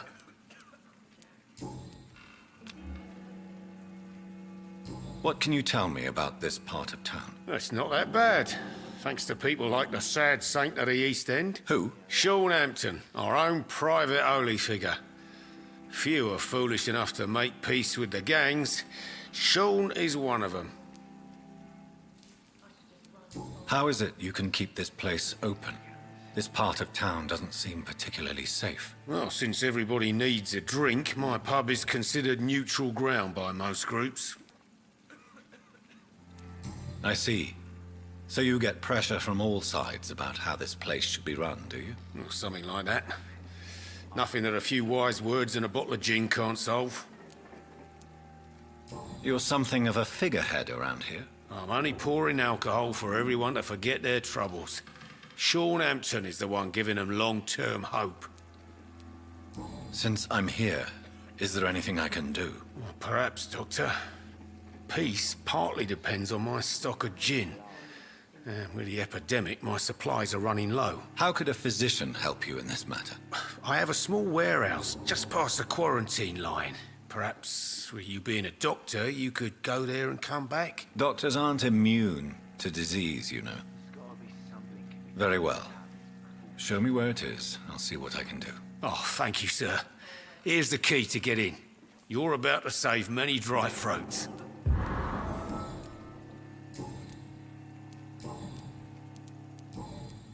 Tom, I need to find Sean Hampton as quickly as possible. I've been told you could help me. I heard the sad saint was recovering at Pembroke Hospital. Did he leave or something? I believe he returned to his flock. Can you confirm that? Oh, I bet you're right. Sean can't help but worry about the poor and sick. Oh, I guess it has something to do with what happened to him as a baby. Please, tell me. Well, I don't like to gossip, but I heard that the sad saint was abandoned as a baby in front of a Catholic orphanage in Dublin. That would explain his faith and need to help everyone. The important thing is I find him, quickly. Why not try his night asylum? He takes care of those who need a meal or a roof there. Where is it? It's in an old warehouse, northwest of here. Just follow the bank to the west and go north when you reach the end of the pier. Goodbye, Mr. Watts. Damn it. I think drink I should just run as far away from boy. Evening, miss. Well, I never. That's a first. Customers who make that much mess rarely come back. Never mind in fancy togs. I'm much more myself than when we first met. By the way, I'm Jonathan, Dr. Jonathan Reed. Welcome back to the Turquoise Turtle then, Doctor. I'm Sabrina Cavendish. How can I help you? What can you tell me about this area? People don't appreciate that line of questioning round here. You best be more careful with what you say, sir. You look concerned, Miss Cavendish. This is a bad borough. Most people I know are afraid. Most locals will rob you blind, or worse. You best mind your step. If you're uncertain about your safety here, the docks might not be the right place for you. I got responsibilities. And it's not like I got the money to move anywhere else anyway. This place seems, how shall I put it, very colorful. I'm sure it has plenty of stories to tell. We get people of all sorts here. It's that rare place in the docks where you can have a drink without being murdered. At least it's not happened yet. So this bar is neutral territory then? Yeah. Tom's convinced this is something the locals need. No one ever draws a weapon here. That's one of the reasons I accepted the job. Your boss must be quite the negotiator to force such an agreement. Yeah. Tom's a great bloke. Mr. Hampton, who runs the night asylum, he's the only other man that's able to keep peace around here.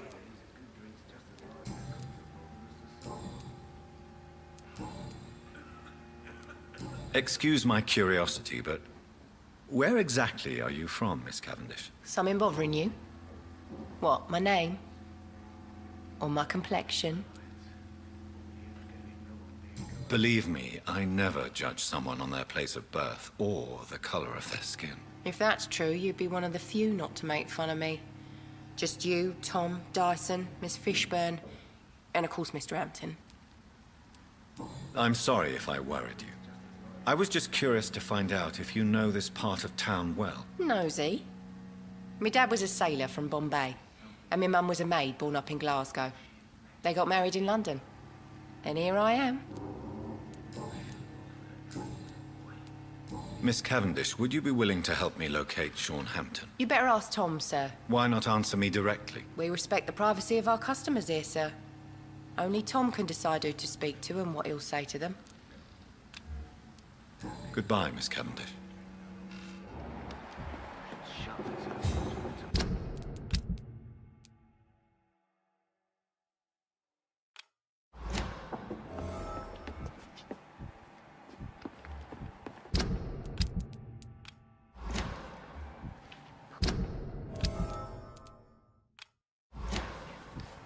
He didn't deserve this.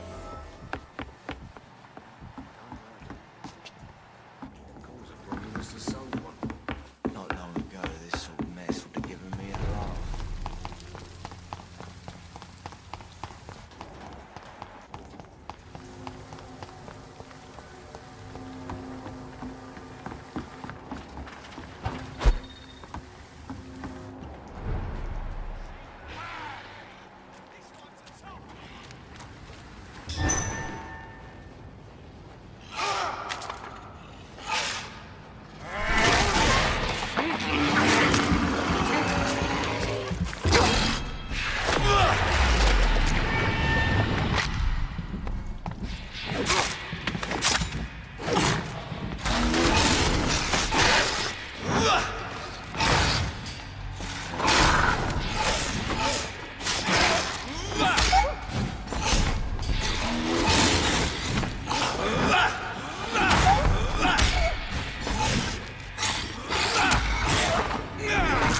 Tom has so much alcohol, he could keep this district afloat for quite some time.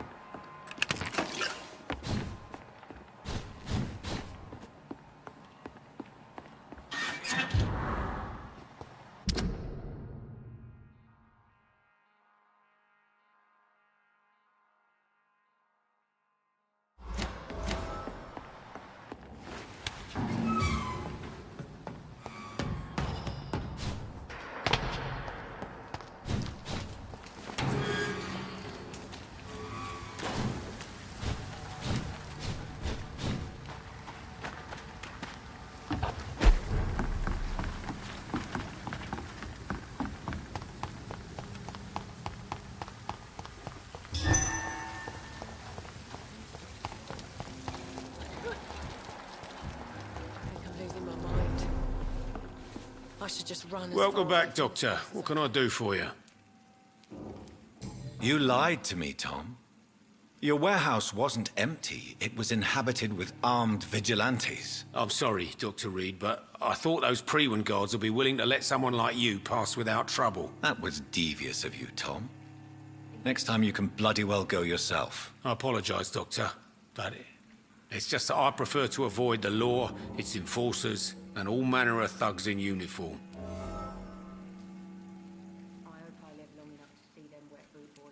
Here is your booze. I hope it will appease your customers. Just try not to kill anyone with this poison of yours. Believe me, Doctor, most of my customers are less agreeable when sober. Tell me about your arrest for attempted murder, Tom. I tried to kill someone. I got arrested. I paid my debt and I have nothing to hide. So you mean your customers know about your sordid past? Yeah, why do you think this is the last pub open? I have nothing to hide and I don't judge. That's a relief for many round here. Do you think prison changed you? Made you a better man? Oh, I don't know about that. All I brought back is bad memories, scars, and an ugly tattoo of a blue turtle. But do you feel cleansed of your sins? All I know is that I'm at peace. I did what I did, but I wouldn't do it again. Does that make me a better man? I don't know. Why not leave town and start a new life after you got out of jail? I grew up in the East End. This is where my roots are. This is where I want to help others and die, eventually. Do you think the docks will always be a hive of scum and villainy? As long as poverty and fear run the show, I don't see how it would change. Misery loves company, as they say. Don't you feel threatened, staying in such a violent and criminal neighborhood? I've made peace with my violent past, Dr. Reed. I may not be a pacifist, but I'm not angry anymore. You attempted murder. Give me some details. I was given an order to kill. I was an obedient gang member at the time, a proud, wet boot boy. Why did you join the gang? Because I finally felt useful. Do you have any idea what it means to feel respected when the rest of the world shits on you? So you were ordered to kill someone. What happened then? I don't know if you can possibly understand, but I couldn't kill him. I just stood there pointing my gun. Someone saw me. I gave up. Why couldn't you shoot? My target was eating in that fancy restaurant with mirrors and music. He was eating, drinking, laughing. He was having such a good time. I hated him for his bottomless appetite and easy life of easy pickings. And then something happened.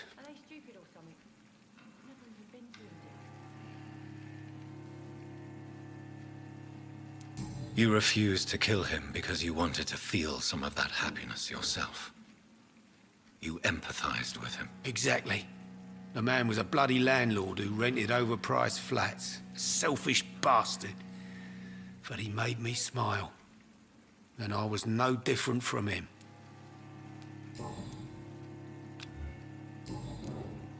Goodbye, Mr. Watts.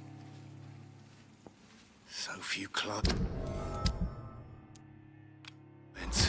What with the epidemic, no one dares go outside. I'm losing my mind. I should just run as far away from this place as I can.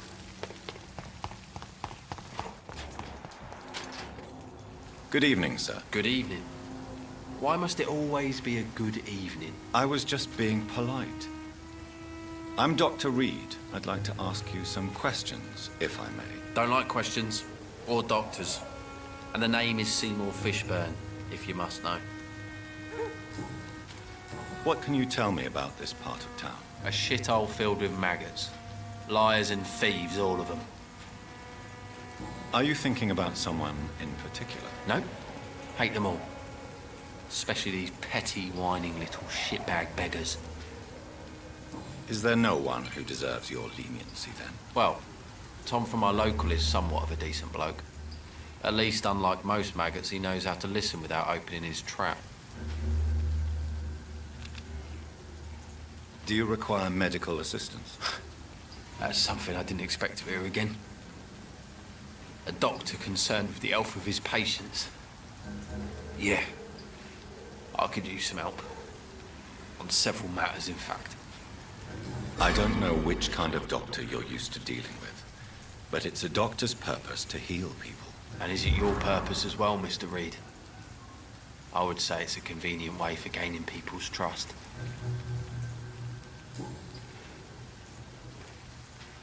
What's your occupation? I take care of my mum. That's what I do. She's the only good thing in my life. Even though I don't treat her so good. You seem upset. Is something bothering you? I lost the necklace I bought her. I'm a fucking idiot. A worthless idiot. Sometimes it's hard to be a good son. I just want her to smile. No, I was thankful for her patience, appreciated like... God knows she deserves it.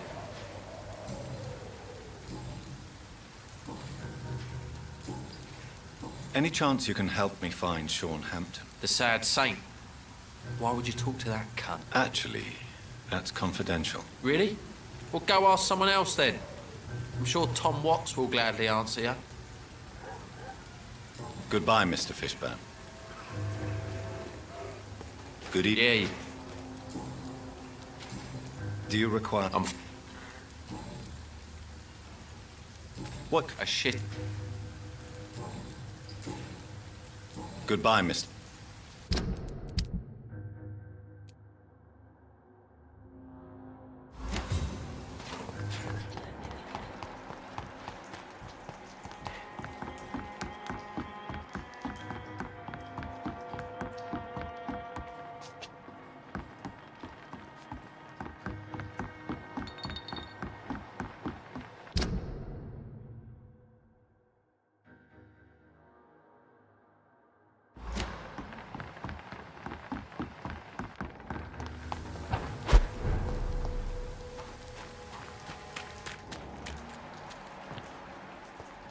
Seems like the guard of Prune is on Sean Hampton's trail too.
The wounds on this corpse are deep, the result of rabid rage. If this is Sean's doing, he's become a murderous beast.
Good evening, madam. I'm Dr. Reed. Could I come in? Why? What do you want? I work at the Pembroke Hospital. I'm investigating the flu epidemic in this area. Oh, the Spanish flu. Well, that's quite liberal of you, Doctor. But this is no time to be knocking at people's doors. The disease takes away the good people too, madam. Why not let me in? It's Mrs. Fishburne. Stella Fishburne. And yes, indeed. Why not let a doctor in? I'm not sure the epidemic is what worries people most these days. It's locked, all right. So you have questions about the flu, then? Yes, among other things. Forgive my rudeness at the door. It's just my son doesn't like strangers coming in the house.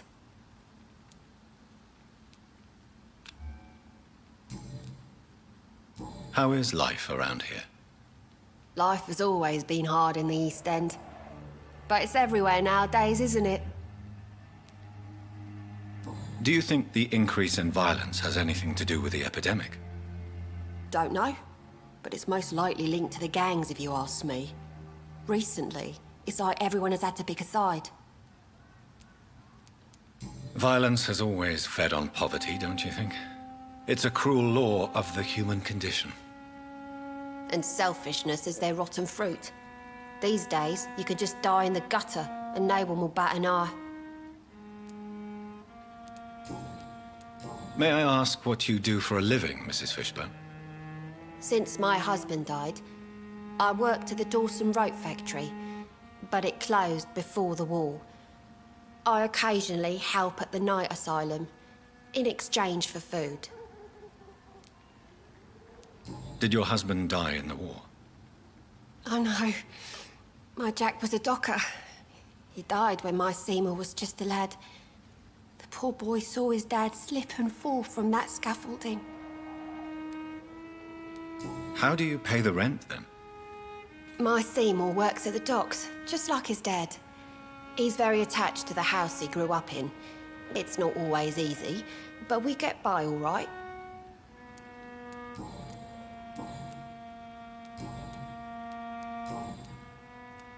Goodbye, Miss...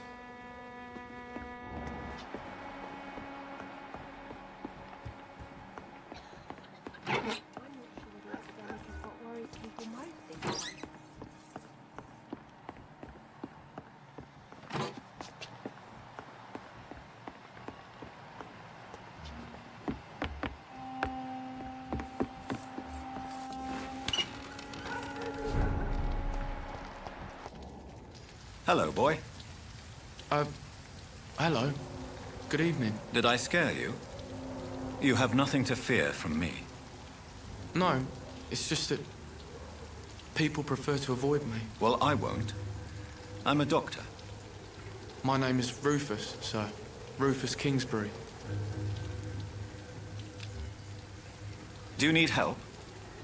A real doctor caring about me. That's a first. I feel like a real person. A real doctor treats everyone the same, Rufus. I don't know what to say. Thank you, sir. Thank you. What can you tell me about this region? It's all about staying out of trouble. But since most people prefer to avoid me, it's pretty easy. Why do people avoid you? They call me Rufus the Curse. Around here, I'm a bit of a bad luck charm. Have you ever thought about leaving? Where else would I go? At least I know these streets and some people around here. This is my city, for better or worse. What do you do around here, Rufus? I listen to the news on the dock, sir. And I smile at those kind enough to spare me a bob. Do you have a job? It's hard to work, what with my head and all. Since I was a boy, I've always had trouble remembering what I do and why I do it. What do people say about this place? Things have been tense between the wet boot boys and the communists. They both feel they should run the docks.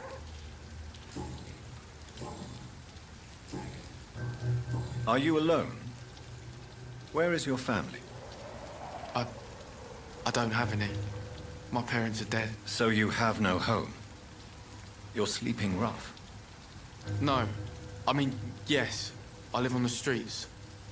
I have no home.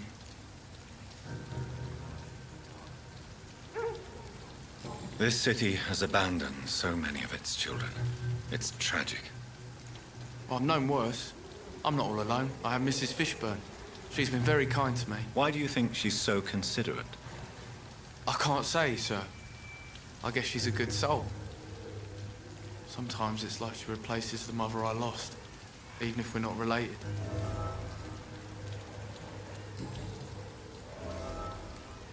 So long, Rufus. Be careful. Take care.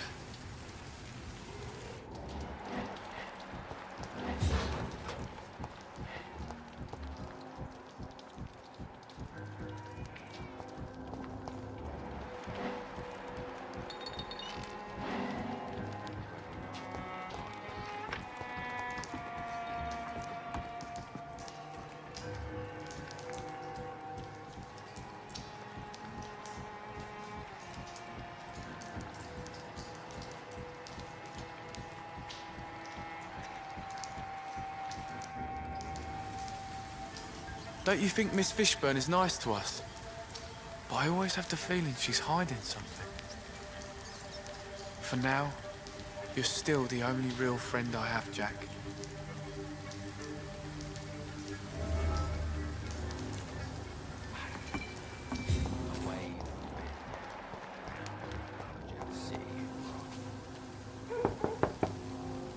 Good evening, Mrs. Fishburne. Of course.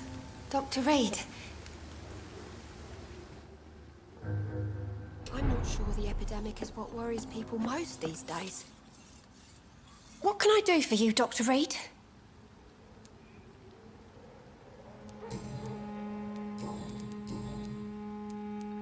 The orphan that regards you as a mother. Please tell me about him, Stella. You mean Rufus? I wish I could do even more for the poor boy. Most people are so selfish. But you're not. Years may have passed, but I haven't forgotten how it feels to go through days with nothing but an empty stomach.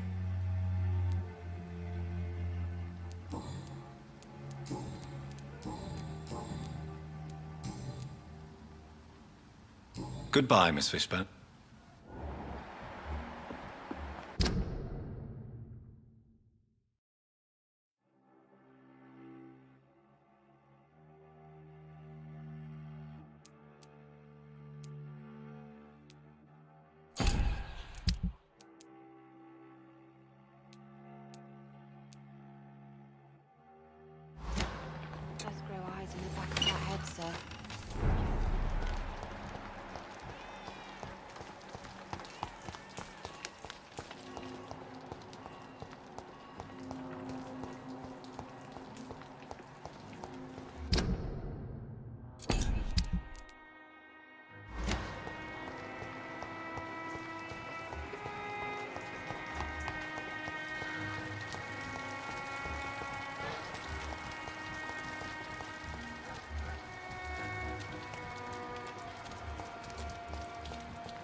Good evening. Hello again, Doc. Can I offer... I'm fine, thank you. Can I see... As long as you have...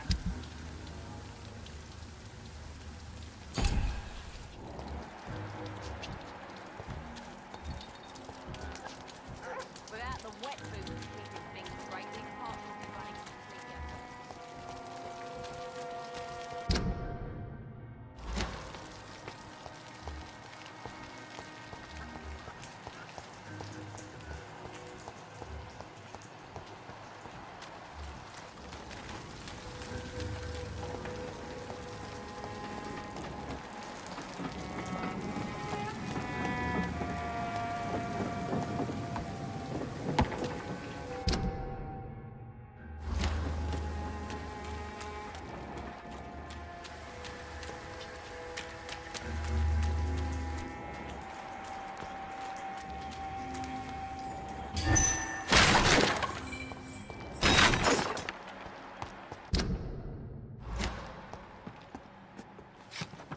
It's locked, all right.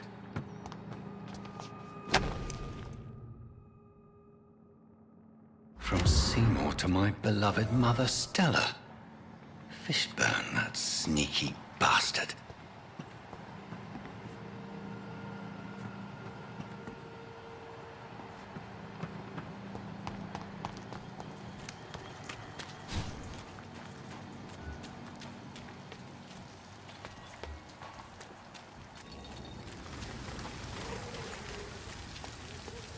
Good evening, Mr. Yeah.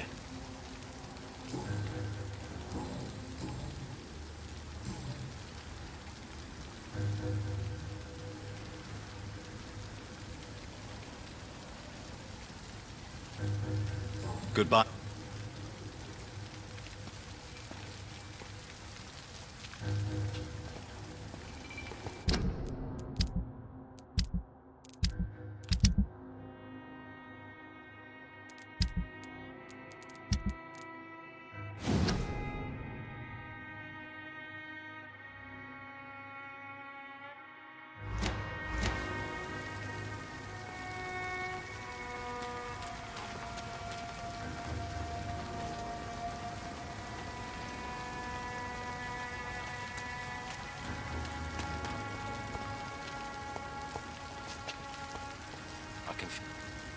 Good. Yeah. I have retrieved the gift for your mother, sir. Great. Give it here then and take this for your trouble. I also found the corpses. The ones under which you left the necklace, Mr. Fishburne. Ah, so that's where I left it. I can be a bit stupid sometimes.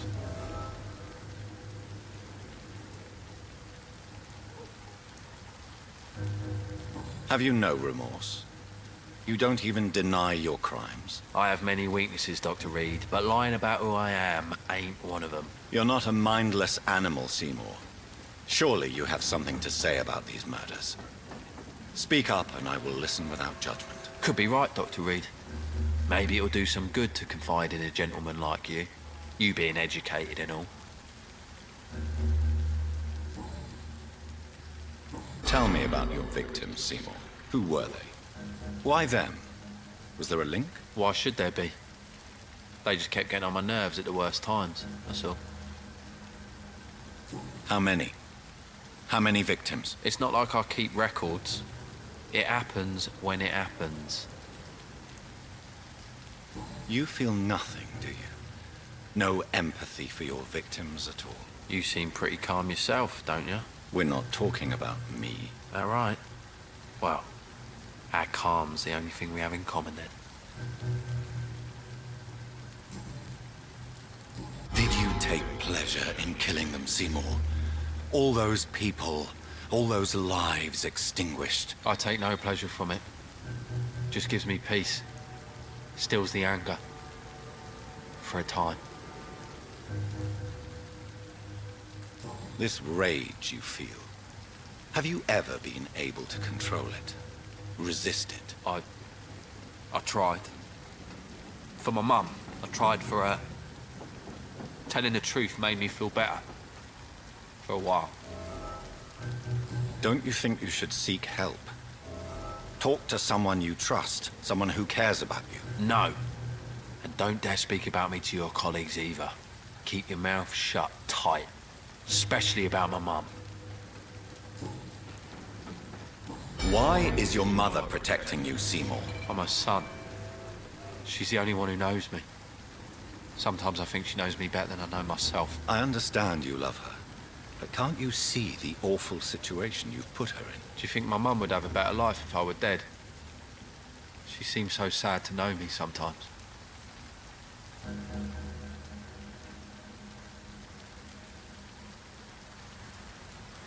I understand your mother's situation. Obtaining justice at the price of betraying her own flesh. It's quite a dilemma. It might be my mum's wish that I end up swinging from a hangman's noose. But she wouldn't want to be the one who ties a knot round my neck.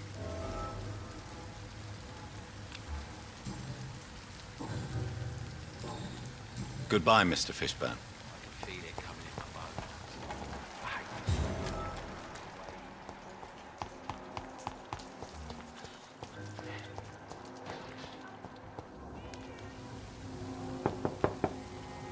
Good evening, Miss... Of course. I can't remember the last time I... What can I do for you, Doc...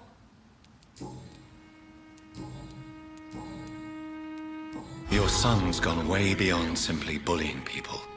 He has a taste for blood, and you know it, don't you, Stella? One night, he told me straight up.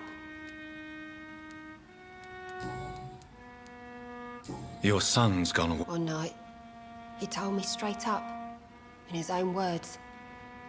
It was several days after one of his... episodes.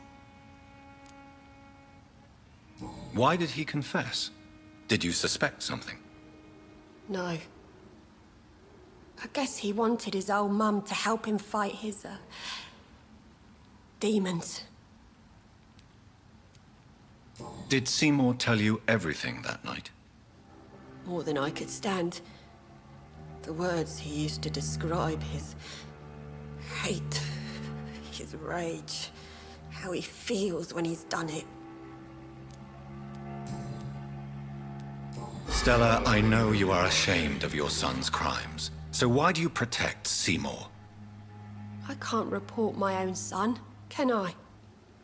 Not a burden I could bear. Burden? How do you mean? They'd hang him for sure. I won't send my only son to his death.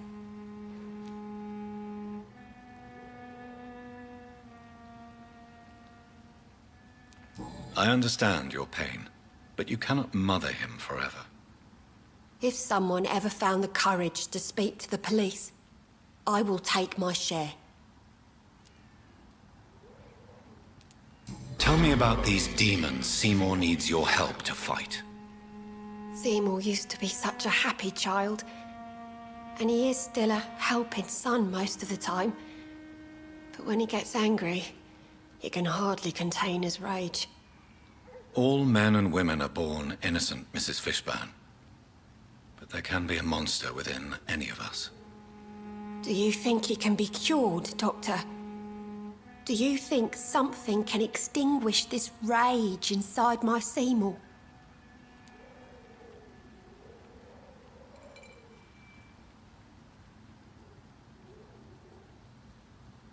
I'm afraid these demons, as he calls them, are just a delusional justification to distance himself from his actions. There ain't no hope, then. Somehow, somewhere, my son has turned into a monster, and nothing will bring him back.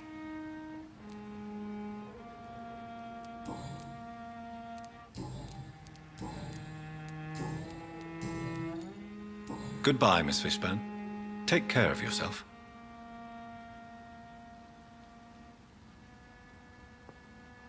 Let's grow eyes in the back of their heads, sir. Gentlemen are easy targets in these parts.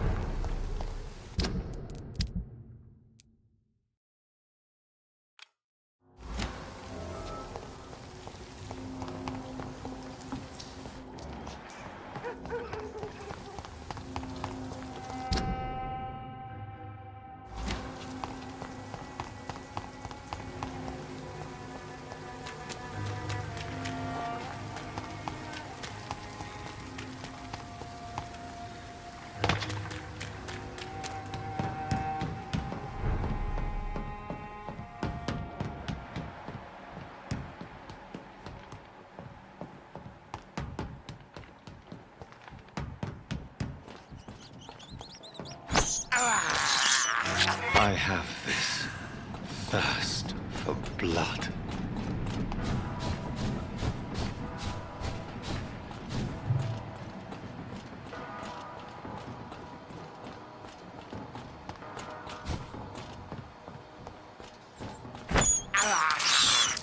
I can't believe I'm doing this.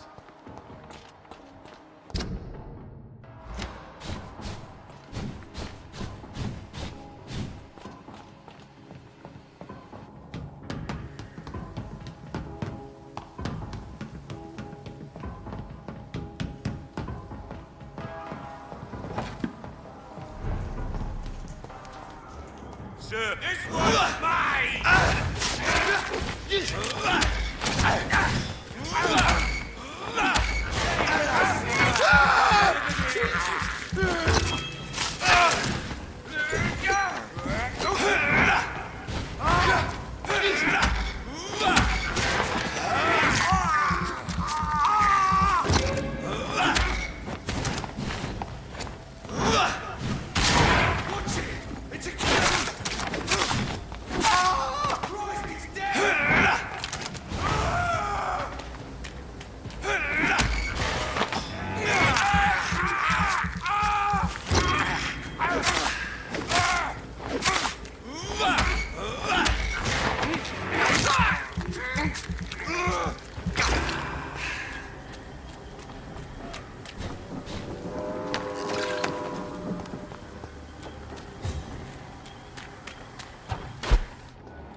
I have this thirst for blood.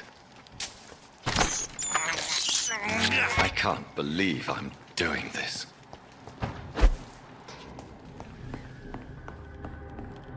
It's locked.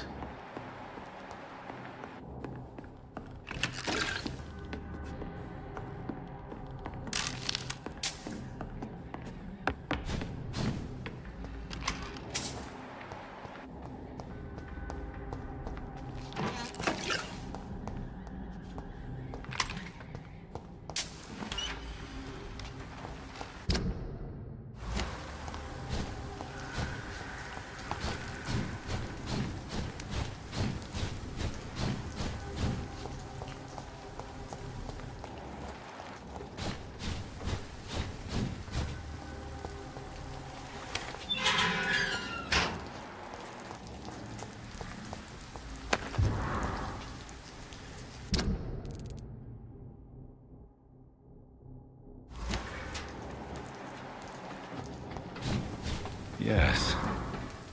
The place has changed since the explosion, but it was definitely here. I should find some way to pay my respects.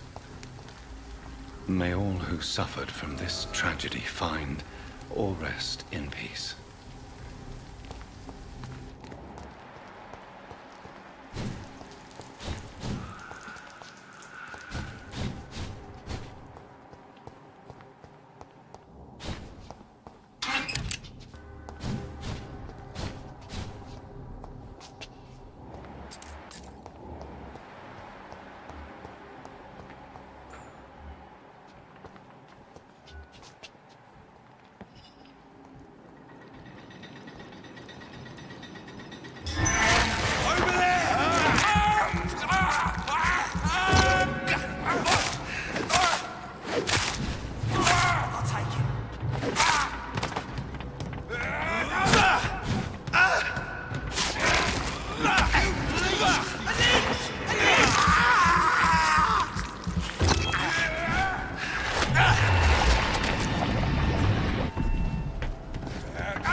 Burn it, boys! Away with you!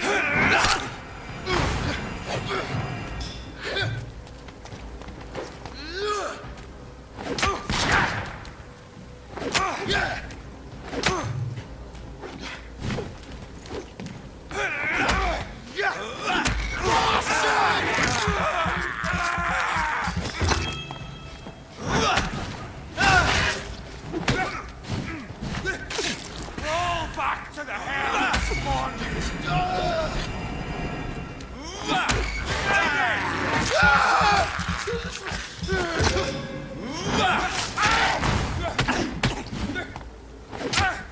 We crush this beast! Watch out!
It's locked, all right.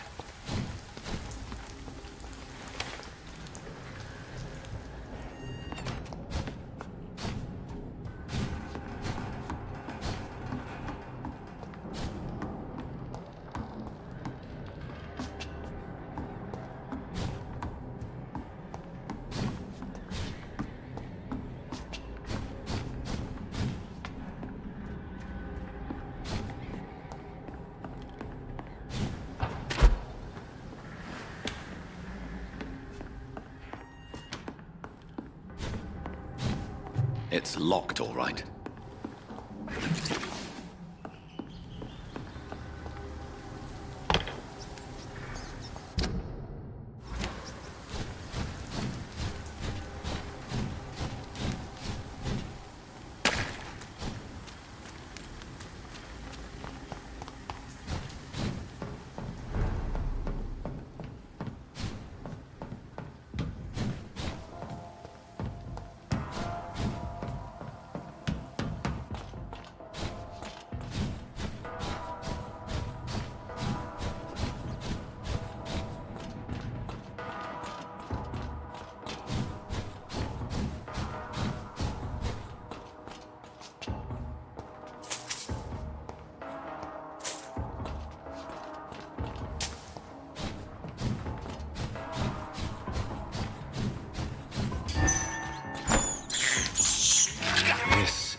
Good evening, Mr. Delaney. What?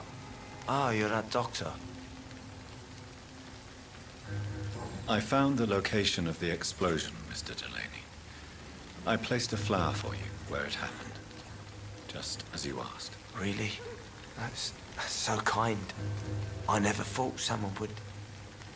Well, thank you, Doctor. It's nothing, really.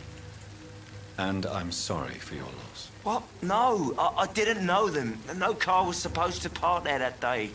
Stupid bastard, why did he park there? You're the man who hid that bomb. I don't want to talk about it. Leave me alone.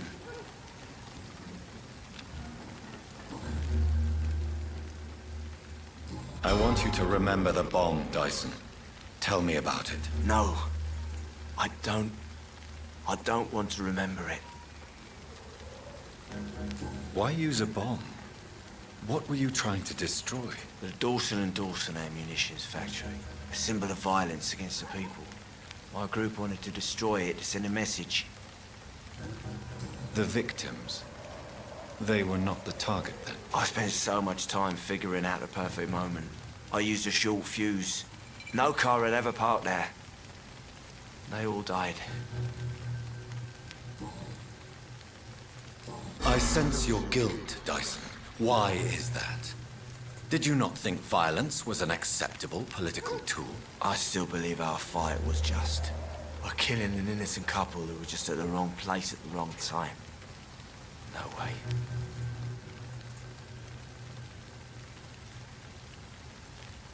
That bomb also killed you that day, don't you see? You just die a slower death, drink by drink. I know. Maybe I deserve judgment. Until that day, I'll just be Dyson the drunk, not Dyson the murderer.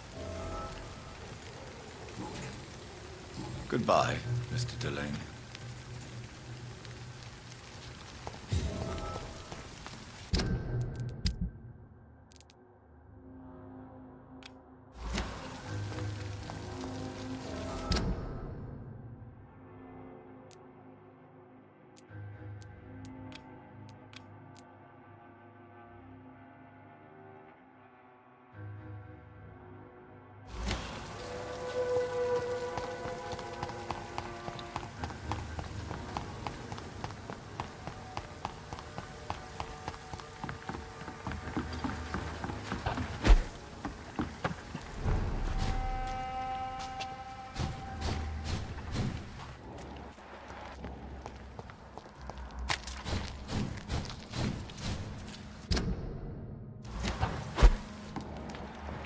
Watch yourselves! There's one of them!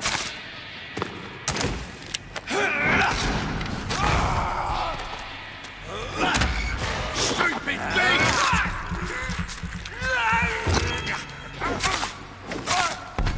Fight for this! I'll send you to hell!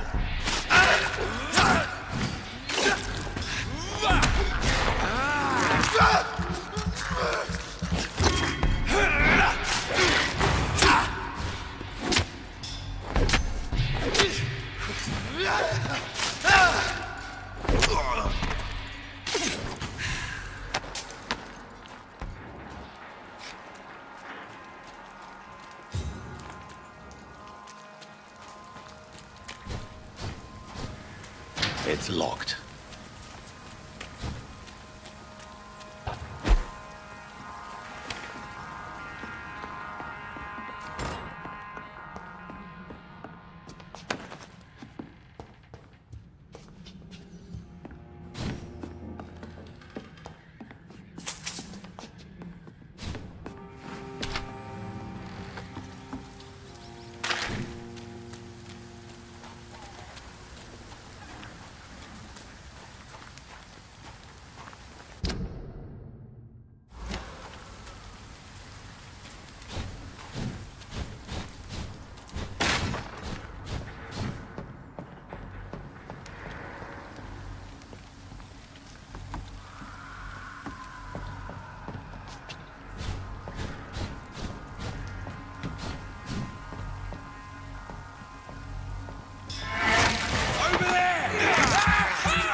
It's locked, all right.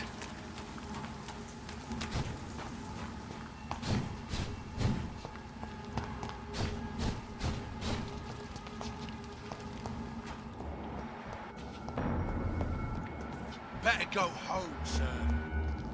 Crush the leech, boys!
I can't believe I'm doing this.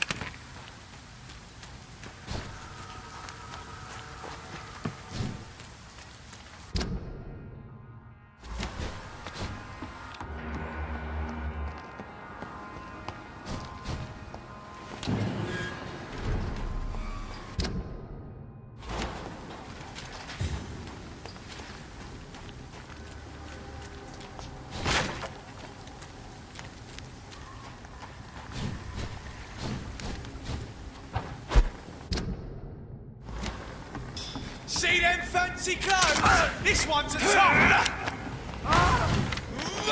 It's too strong, spot them!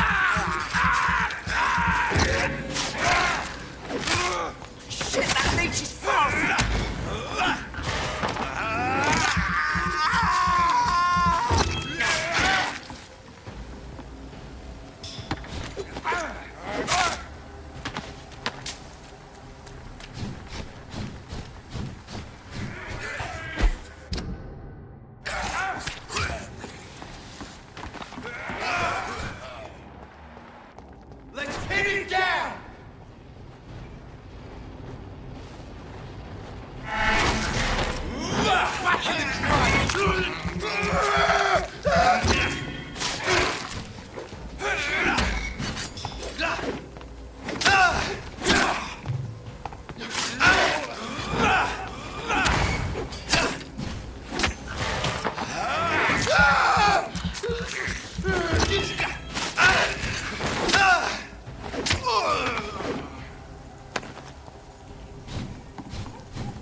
Good evening, miss. I'm Dr. Jonathan Reed. May I have your attention for a minute? Good evening, sir. My name is Giselle Paxton, but I don't have time for men like you. Have we met before? No, but I just need to look at your fancy clothes to know that you must be desperate to visit the docks at night. That's quite judgmental of you. Sir, I've led enough strikes when I had a job to identify you as an enemy of the working class. I'm looking for Sean Hampton. Can you... What is it you want? Does he owe you money? Has he displeased your Royal Highness? I'm no... May I ask what you do for a living? I'm killing myself scraping for a living. And you? Have you ever had to struggle in your entire life? As I told you, I'm a doctor. You have to work a lot to earn that title. Oh, a doctor. Born with money in a nice house, were we? Was Daddy a banker or a doctor himself? Why such hatred? Are you judging me by my clothes and my job? Course I am. Fuck, you're so blind. You don't even see your privilege. Lazy people like you disgust me. What can you tell me about this vicinity? Tell you what, just spend a few weeks here, and then ask me that question again. If you're still alive, I mean. If you have something to say, say it. I'm getting tired of all this. Oh, you want information instead? Well, here's some for you. Giselle Paxton does not like you at all, Doctor. You don't know me, Miss Paxton, and yet you see me as an enemy.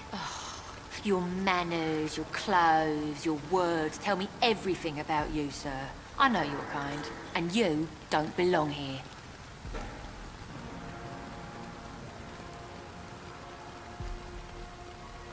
You're right, Miss Paxton. My clothes and my manners do speak for me. And I may not belong here, but that doesn't make me a bad person. You tell me, Dr. Reed. You tell me.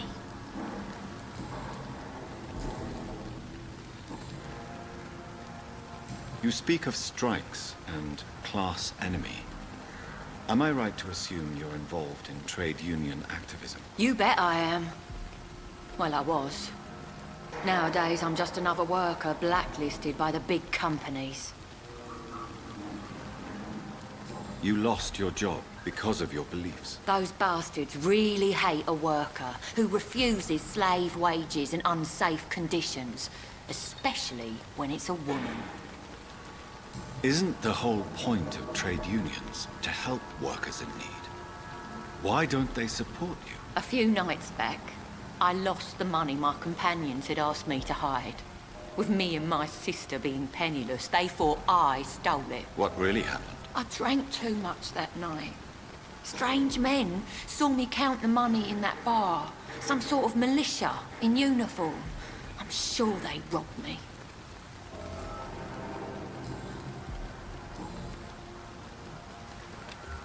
Well, I'll leave you for now.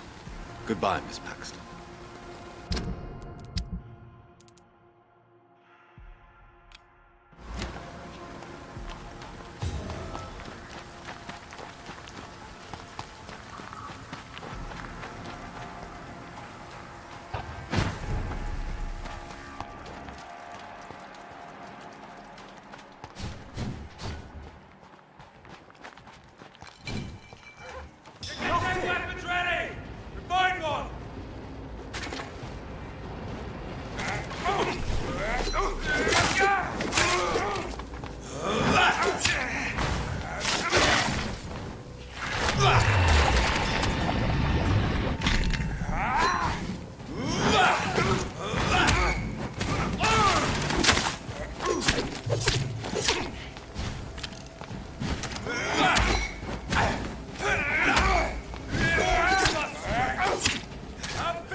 This could be the public house Giselle Paxton mentioned. Over there! I should investigate that.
Giselle's stolen money.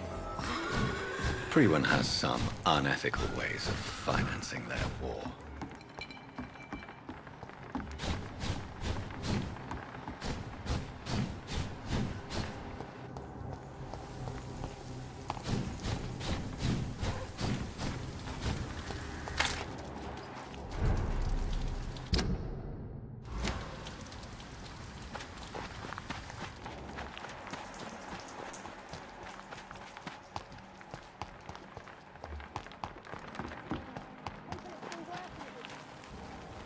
You again?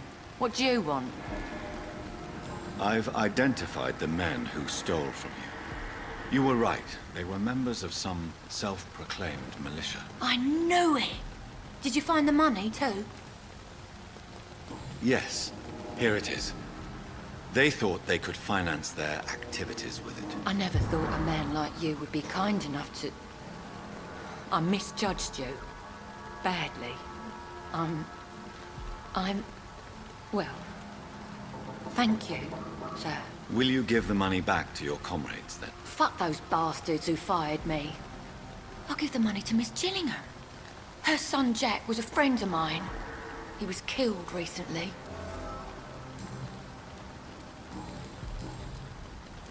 I know you were friends with Miss Gillingham's son, Jack.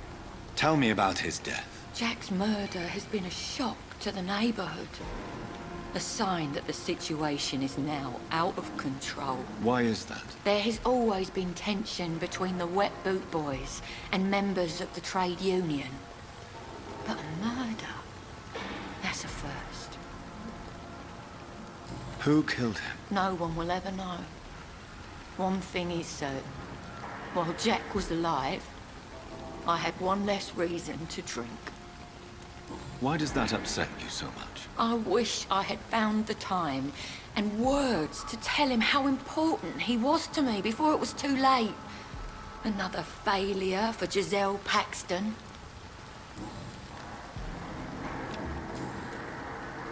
Well, I'll leave you for now.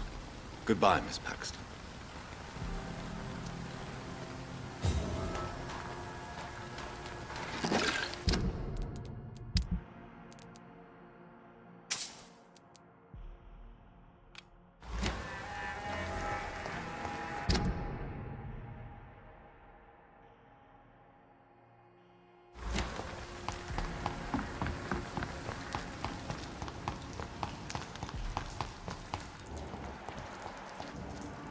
Good evening. I'm Dr. Reed. Do you need any help? Rest assured, I will help you, sir. Martin Nightingale, at your service. Please, take a look at my wares. Your merchandise. I don't really see anything worth having. No offense. None taken, sir. But please, I need to eat. Perhaps if you keep looking, you'd see something that takes your fancy. Let me be frank. You're as much of a businessman as I am a werewolf, right? Who the hell are you to question me? It's hard enough to stay clean when you don't have a place to sleep. I'm doing my best here. I meant no offense, Mr. Nightingale. I was merely pointing out the fact that you're unlikely to survive long if you continue wandering this path. And what should I do then, sir? Should I join the Wet Boot Boys like so many others? No thanks. I'd rather be a bad seller than a dead gang member. What can you tell me about the neighborhood? Have you got any friends around these parts? Not really. Miss Gillingham smiles and says kind words, but I know she's lost her marbles, especially since her son died. Tell me about this crazy woman. Madness is often mistaken for other conditions. The poor woman's mad, all right. Kind and all, but she has so much trouble remembering things. She's taken me for a son more than once. How interesting. I don't suppose you know what happened to her son. Jack! Rumour has it he tried to tackle some gang lads. I didn't know him well, but I heard he was a nice enough chap. His old ma still thinks he's around.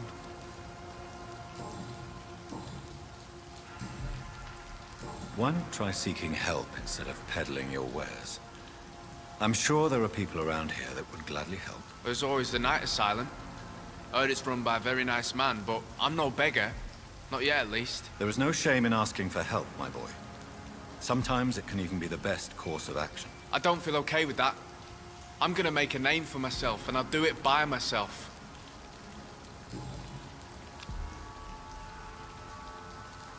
Show me what you have to offer then, Mr. Nightingale.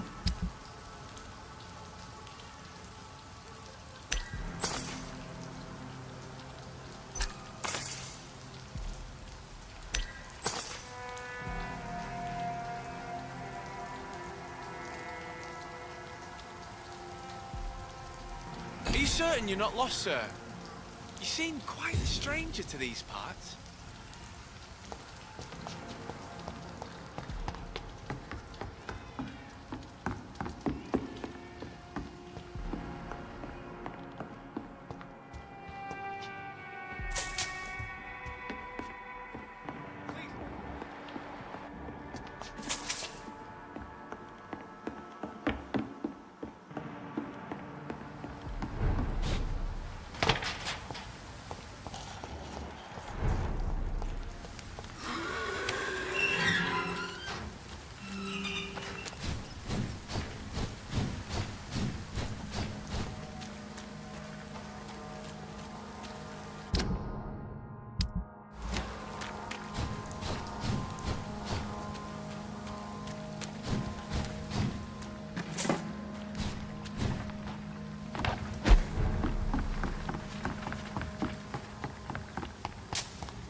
This place.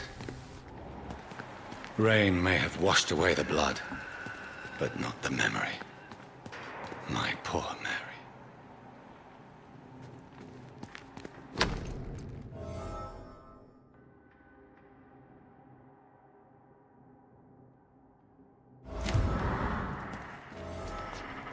This is my watch.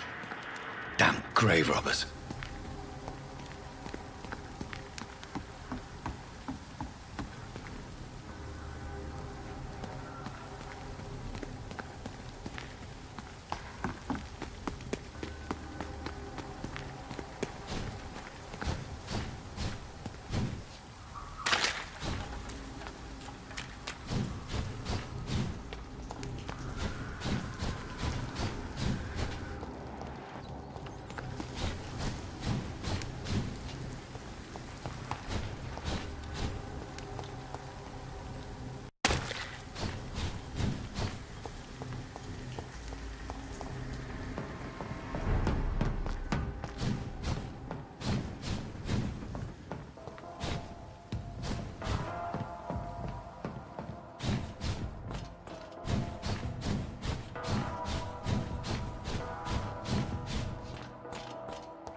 Good evening, Miss Cox. Hello again, Dr. Reed. What do you want? I managed to reach the mass grave in Southwark. It was not pleasant. Spare me the details, Dr. Reed. All I want to know is what happened to those bastards who owed me money. I'm afraid they were nowhere to be found. Bastards. Must have run away with the money they owed me. All right, I'll make another deal with their successors. I'm not sure they'll have any successors. The place is abandoned by the living. Maybe I'll send my boys there to loot the dead. Money is money, Doctor. By the way, here's a little something for your time and help. I wish your boys good luck then.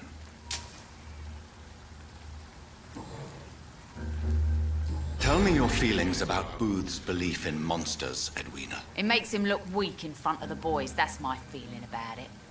But ghosts don't scare me. You don't believe he really saw something then? I don't care what he saw or not.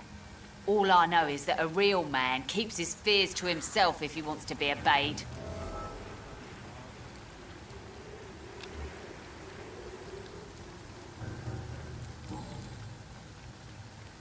Goodbye, Miss Cox.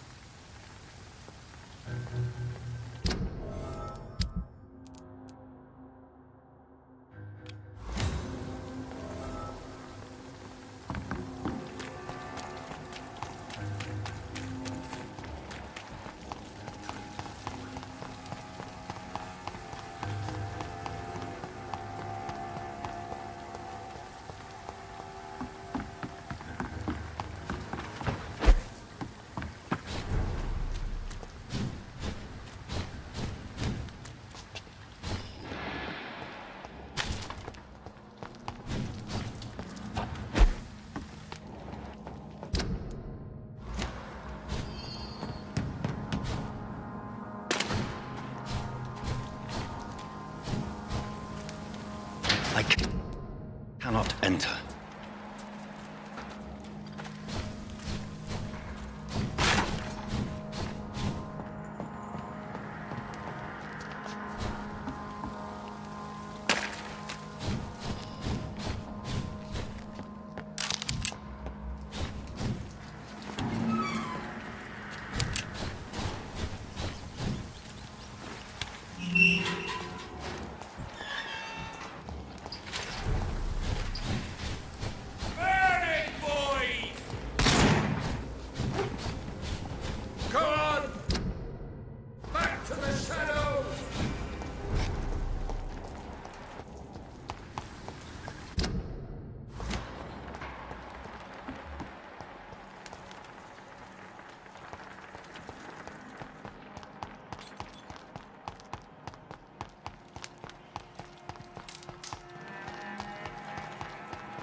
Good evening, Miss... Dr. Reed, can I be of any assistance? Have you noticed anything suspicious lately? I'm afraid your posters were destroyed. It cost me good money to print those posters. Such a pity people don't take the vampire menace seriously. Did you really think the posters would be useful? See the sad saint of the East End? How a single man can help so many people? I consider myself the discreet protector of these men and women.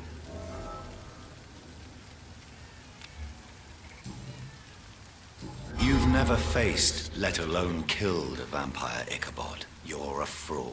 No, I'm not. I may embellish the truth concerning my achievements, but I'm totally dedicated to my quest.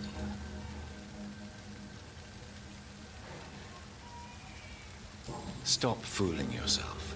You've never faced a vampire before. You wouldn't stand a chance. Well, that's not true, sir. I've already faced one of these creatures. Oh, really? And you're still alive. Well, we did not actually fight. I let it go. What do you mean? I entered the vampire's den. The stench was terrible. I was ready to kill it. But then I saw it. Just a suffering soul like you and me. I spared her. Tell me about the vampire you spared. She was a girl. Her body was a mess. I could see pus running from the deep wound. She was crying in pain. You cared about her. That's what defines us as human, Ichabod. Yes, but she was a truly evil creature.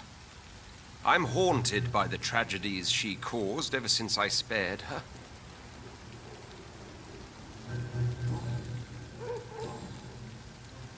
Tell me, Ichabod, why do you consider yourself the protector of Sean Hampton's shelter? He is a truly inspiring example.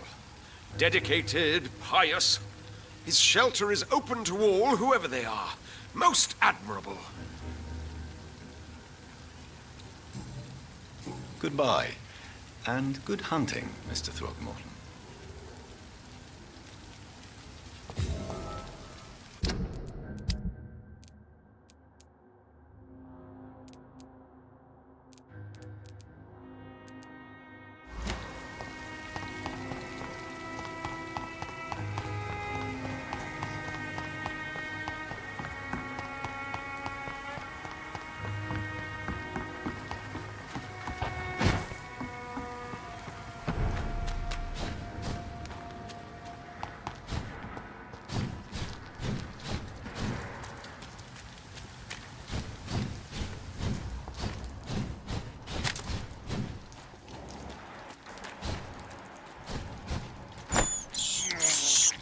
This is despicable.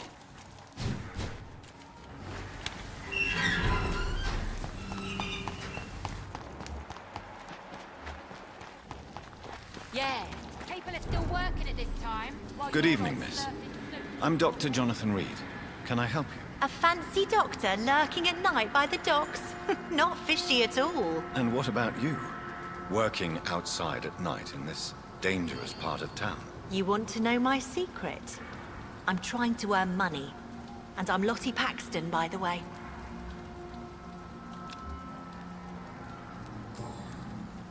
Is it not dangerous to work here at night? As long as I have good legs, I can run away from trouble. The sad saint now provides me and my sister a bed and a roof. I don't want to lose that. Are you homeless, Miss Paxton? Mr. Hampton's night asylum is our new home now. It's a safe place for me and my sister. What can you tell me about the Sad Saint? It's just the nickname of Sean Hampton, the sad saint of the East End. He gave me shelter, and he's not always sad. What can you tell me about this place?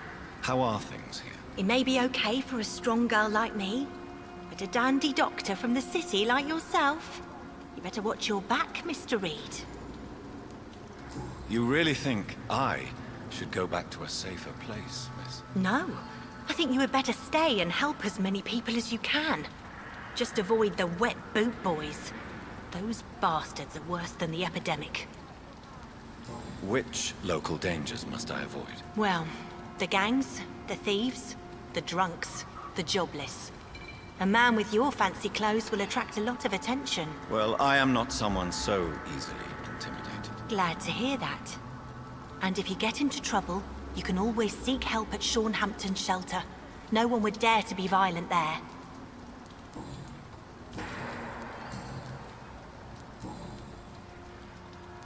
I'm looking for Hampton. Can you help me? Mr. Hampton must be in his office at the night asylum he manages, I suppose. Why do you want to see him? He was a patient of mine at the Pembroke Hospital, but he left abruptly. I see. Well, Mr. Hampton is a discreet and dedicated man. I'm sure you'll find him soon enough. Goodbye, Miss Paxton.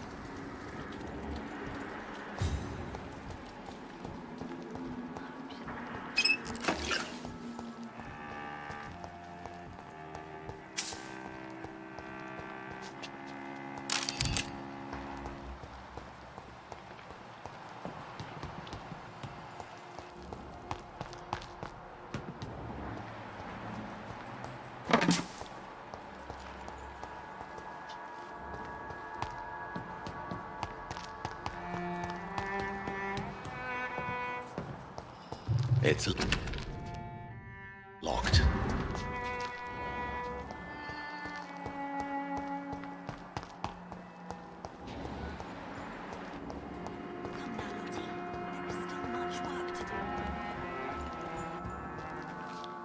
Why the long face, Doctor?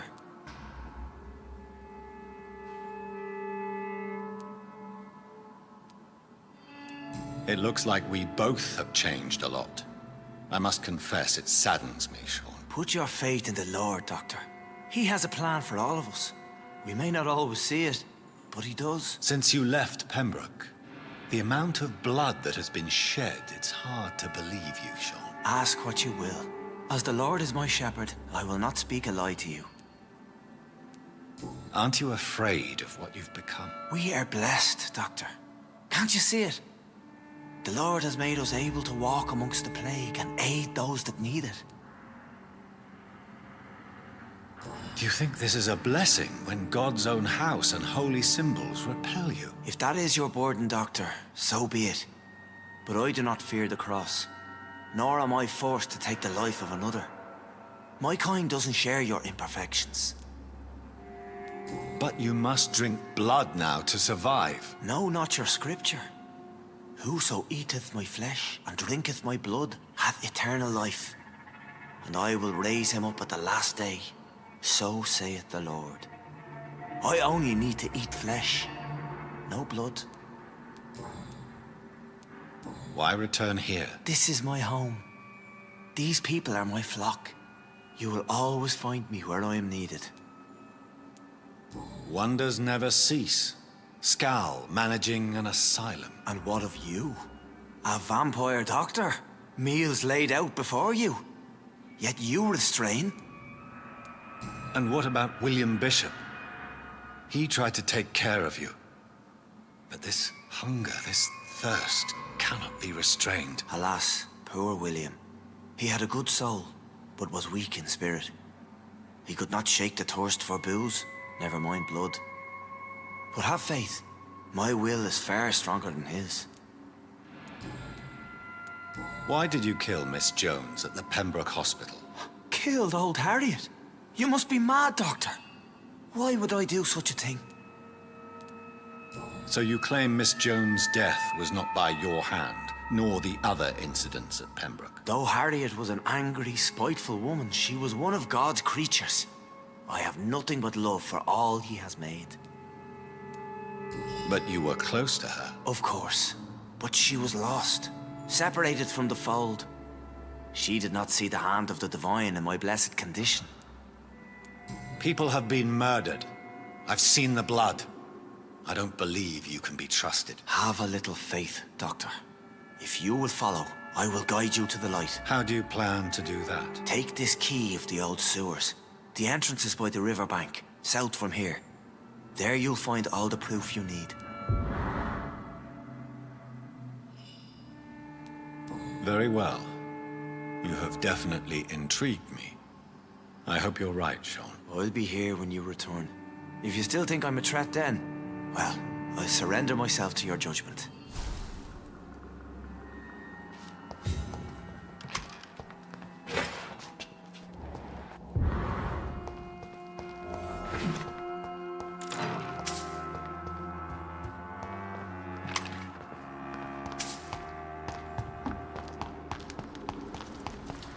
I know I promised you I'd make everything right, Mum.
That doesn't work.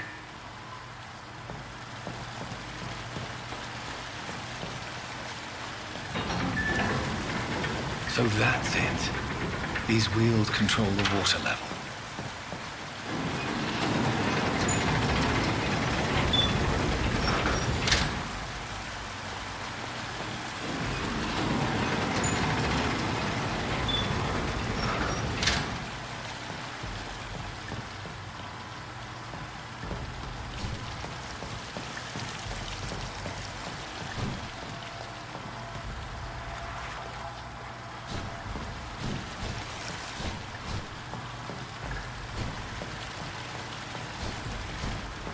That doesn't work.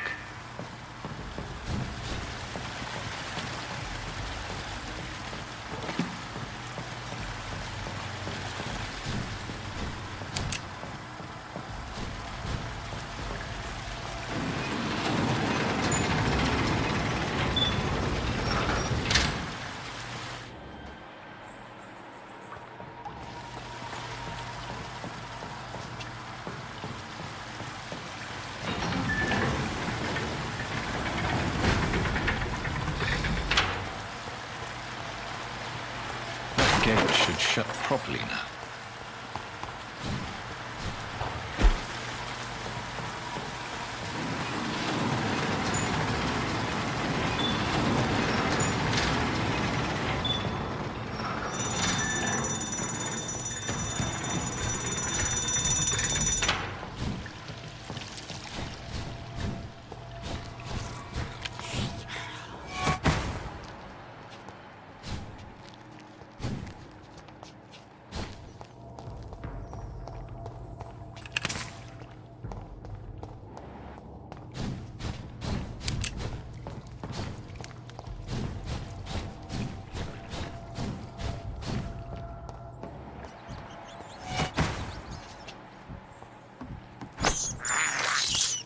I can't believe I'm doing this. This is despicable. I can't believe I'm doing this.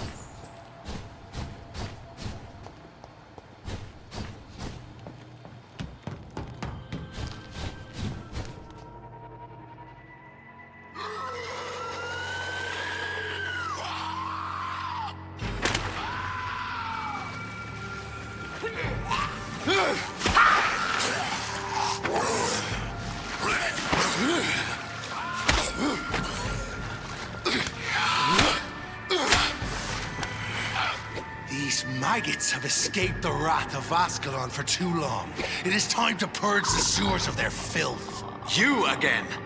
The one they call the sewer dog. Hold your tongue, newborn, or I'll crush you like a maggot.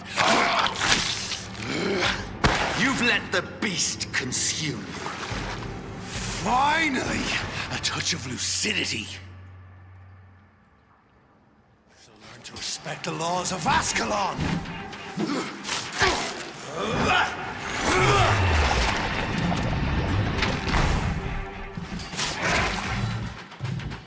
Dare try to dig.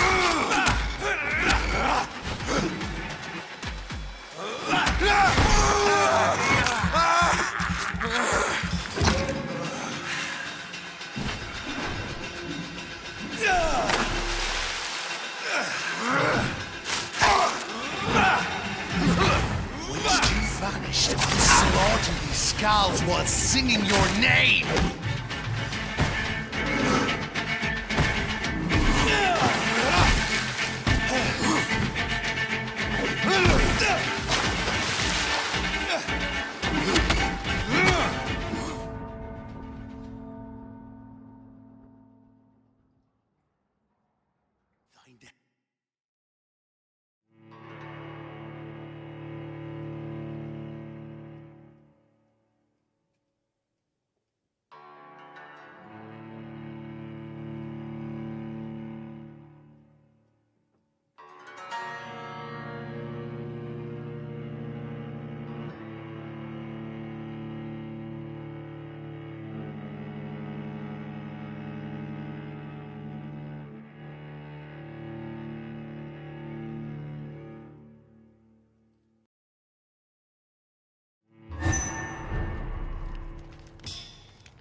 To respect the laws of Ascalon!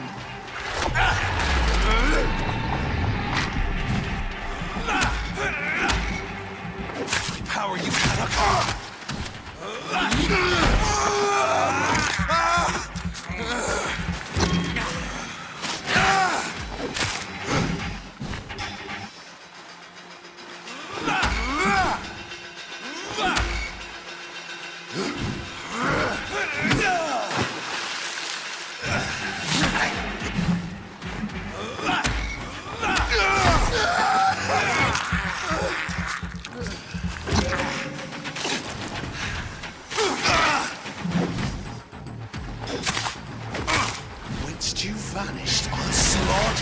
skulls was singing your name! Challenge the dictates of Ascalon!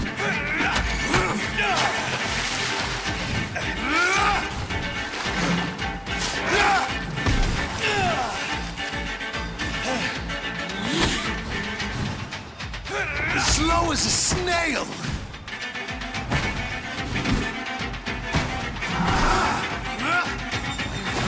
To the hand that crushes all!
It's locked. It's locked, all right.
is despicable. I have this thirst for blood.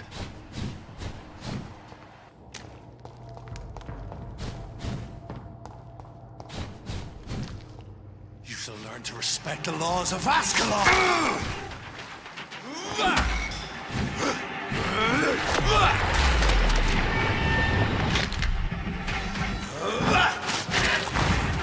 Dear child.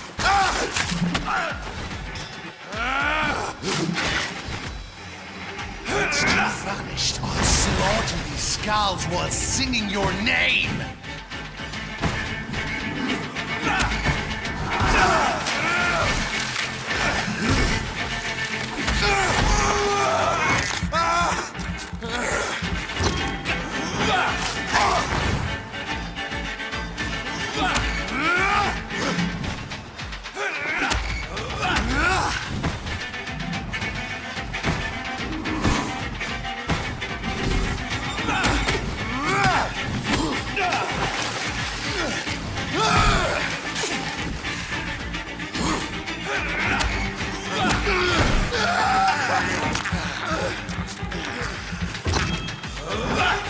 Slow as a snail!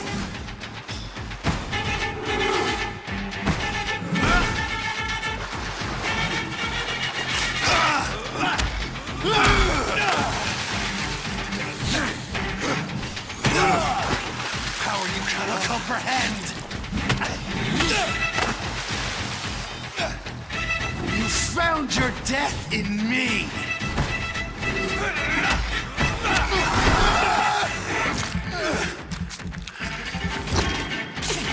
I shall tear thee apart and spill my blood to the pissing wells!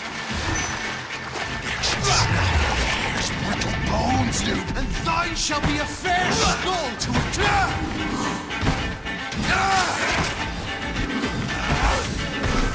down, stay down. Your blood is now mine.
How could he have made it this far? There's blood everywhere.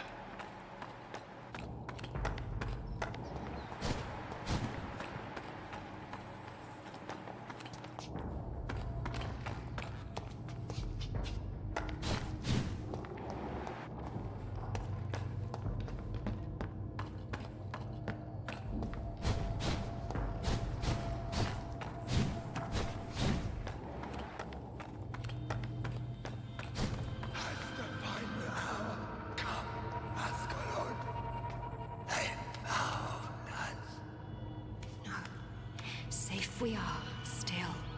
Drink now. Bless you, Bridget. This isn't the blood of a vampire, but it will quench your thirst.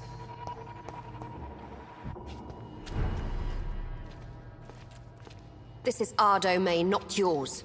You've been warned. Wait, I saved you from this creature. That must count for something. Thank you. Now go. Go back to the streets and houses. There is no love lost between us, Vampire. But thank you. Sean Hampton sent me here. I believe he wanted me to find you. Who are you? If you must know, they call me Old Bridget. And this shelter is where we live. I'm Jonathan Reed. I'm a newborn Egon. I'm afraid I'm not sure what's going on. I shall not bend a knee, young Ekon, but I sense your pain. Ask, and I will afford you my attention. Why was that creature after you? Fergal is the blunt instrument of the Ascalon Club. His masters would see us dead or turned into slaves if they had their way. What the hell was that thing? He wasn't an Ekon or a Scowl. They are known as Volkod, an ancient offshoot of immortals. Blood drives them, enrages them. What of this Ascalon Club? Vampire society's elite in the Empire. They make the rules and enforce their judgment upon us whom they see as lessers. So was it you that Sean Hampton sent me to find? Perhaps. The sad saint was always kind to us. He must trust you if he revealed our location. Sean is a Scowl. All those I've encountered have been violent, crazed creatures. How can he be any different? Maybe because he is the sad saint. Or perhaps because I am Old Bridget of the Sewer Skulls. Sean killed a patient of mine. And that's just one of the murders he's being hunted for. If you refer to Harriet, she is now among us and under our protection. Harriet Jones is alive. That's it. That's the proof Sean wanted me to find. I must talk to her. No. Harriet is not alive. But you can speak to her. I must warn you. She is fragile and may not receive you warmly. I don't understand. She is filled with bile and hate. Her mind is sharp as a tack, but her body is so weak. I've never seen its like before. She is resting in a room on the far right of this hideout. Thank you. I will bear that in mind.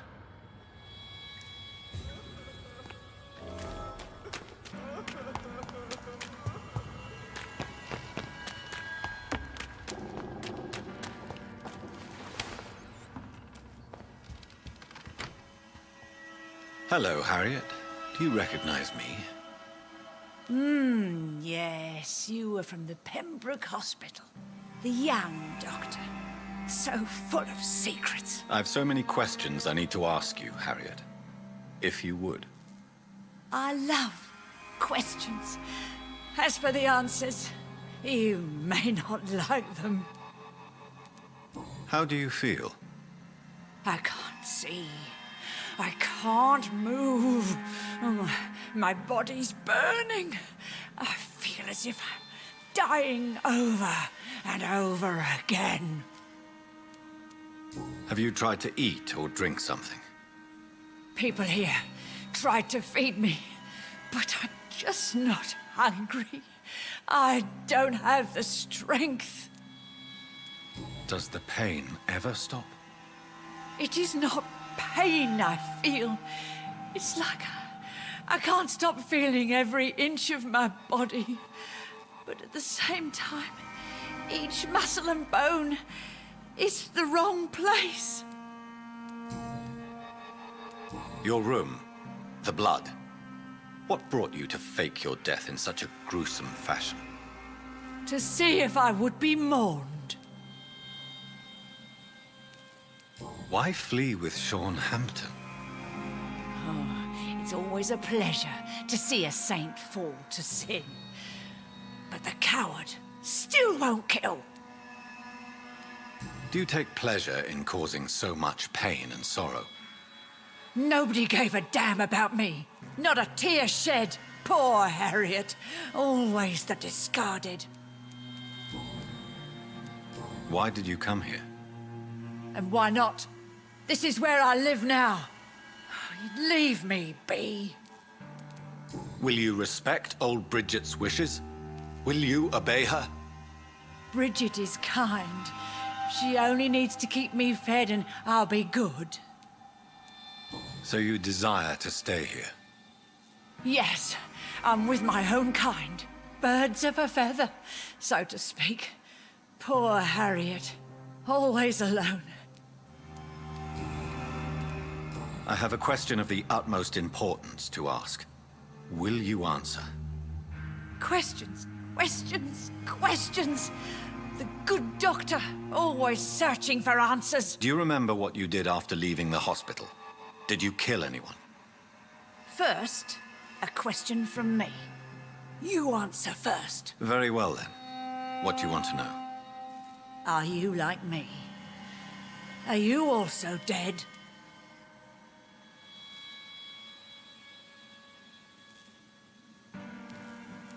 We are not dead, Harriet. Death no longer pertains to us. We are different. I like what I am. I truly do. I relish the pain that courses through me. I know you fled the hospital with Sean Hampton. Did you or Sean kill anyone in your flight? Anyone? Try and remember. I will not lie. I wanted blood, and I wanted revenge, and Sean pulled me from it, brought me here instead. But the shadows heard my prayers. The shadows killed that bastard. You sought vengeance by your own hand, and someone else obliged you. Very convenient. Don't lie to me. I don't lie. I saw him near the docks, and rightly I wished him dead. And I am happy he is. It's true. But I didn't kill him. I was too tired. Who was that man? The one murdered in the street? He used to be my landlord. I lived here for many years before falling ill. Oh, he was an awful man. Disgusting and cruel. So cruel. Shadows? Tell me what you saw. The shadows, they heard me and answered. Something in the deep darkness, quick, deadly. It asked me if I wanted revenge. I answered, yes. And these shadows, this presence, do you still hear it? Was it a vampire? Did Sean see it? It spoke only to me, and now it is silent, but it is born of hatred. And it will kill again. And it hates you, Doctor. Oh, it hates you. What makes you say that? It whispered your name, Dr. Reed. It wanted to know who you were and where you went. Questions about me? What did you say? Nothing, Doctor. I said nothing. There was nothing it didn't already know. Oh, I'm tired now. Let me rest.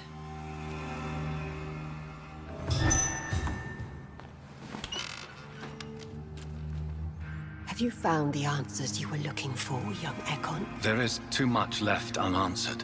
So many questions. Get to know us. Spend time with us, and I may be willing to answer more questions. Why do you live here, amongst the filth and vermin? Live. Here we hide. What are you hiding from? From the guilt, the shame, from the hunters and the light. And of course, our past.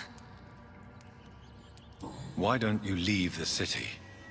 Hide somewhere far from the Guard of Priwen, the Ascalon Club. We are the Sewer Skulls. This is our domain. We have run as far as we can, and now we hide. Your diction, your words. You do not carry yourself like most Skulls I've encountered. True. I'm not like most Skulls. You were once someone else. What happened to you? It is as sad as it is long, young Ekon, but it will remain mine. Can I be of service to you? We ask but one thing. Reveal to no one our secrets. Do not betray us. For how long have you been in hiding here? Skulls have been hiding under London since vampires first entered the city. Where did you hide before the sewers? We claimed ancient tunnels, forgotten caverns, catacombs. We are skulls, groveling beneath the feet of our makers. What manner of creature is Harriet? She is different from everyone else. I really don't know. I'm not even certain she is a skull. I've no idea as to what blood made her. What is a skull, in fact, in your honest opinion? The progeny of a vampire, disavowed by her maker. Perhaps a fruitless branch of a noble tree. A word used to enslave us. I cannot say. You mentioned that vampire blood has tremendous potency. You believe it to be stronger than your own? The vampire's sweet blood. That rich, dark wine that we crave. For it made us, and it can sustain us. I thank you for your time, madam. I must go back to Hampton now. Your kindness has been ample payment, Ekon. To protect us, I'll close the access to our hideout, but you can use our shortcut to reach Mr. Hampton's shelter. Just follow the arrows. Thank you, old Bridget. I hope we'll meet again.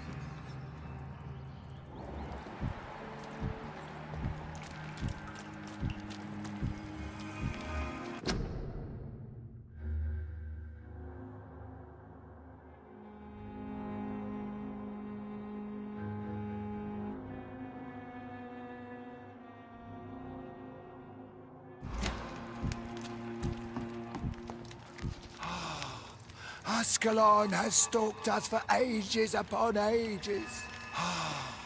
Ascalon has stalked us for ages upon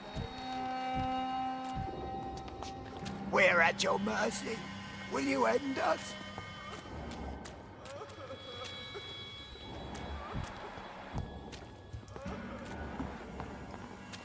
Oh, Bridget, allow me to wander above some years back. It was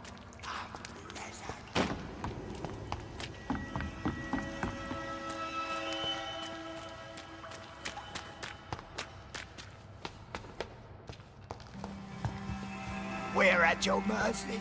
Will you end us?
It's locked.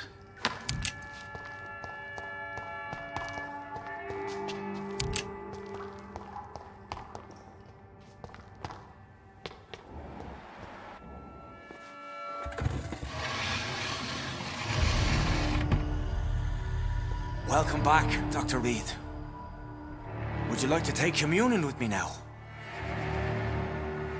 Sean, are you eating raw flesh? It is the sacred flesh of the mortal lamb. Our Lord's bountiful transmutation for the sustenance of his believers.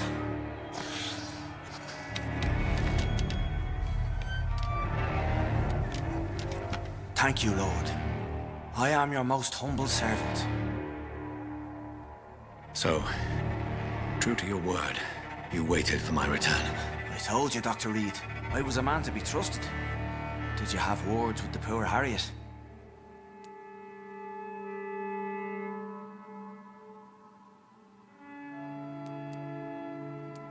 You make no distinction between the living and the skulls, do you? We are God's children, Dr. Reed, one and all, and he's determined to save us. What will be the result if you continue to assist both skulls and the living? For the last decade, that's what's been happening. And they found a better life. What's to change? You're forgetting the epidemic. Things can go south very quickly. I've seen it. Oh, these are terrible times. Only those pure of heart shall prevail. You've turned Skal now. Don't you see the danger to anyone giving you their trust? We are all sinners, awaiting salvation. This is a simple truth, ordained by the Lord Almighty. I am a seeker of his glorious light. Does this place belong to you? How can you be so certain you can keep it open? This warehouse was once property of the Dawson family, but has been bequeathed me through donation. The Dawsons? The wealthiest family in London? Have they a clue as to what goes on here? Not at all. The donation was made before the war. The building was run down. I never met Aloysius Dawson myself. So you have the run of the place and no one's taken notice? As long as we keep to ourselves, we interest no one. This is a haven, and I pray it remains so for eons to come. Harriet, Miss Jones, has been behaving in a most violent manner. She's going to need special attention. That's precisely the reason I brought her here. To meet old Bridget. She's the guide Harriet requires. Who is this old Bridget? I don't know, Doctor. She rarely speaks of her past, but I know she has a long one. She's likely the oldest soul in the city. Harriet is possessed by her hatred. You cannot let her roam free. She's dangerous. She has joined her own kind, Doctor. Old Bridget is a saint to the younger Skals, guiding them to salvation and peaceful existence. I believe I've learned all I need to know. I'm certain you've killed no one, but one day I believe you'll cross the line. Logic is a false prophet. Faith is the only path to salvation. What do you mean? We have been blessed with God's eternity. We are the instruments of his divine will. We shall feed the hungry forever and ever. Amen.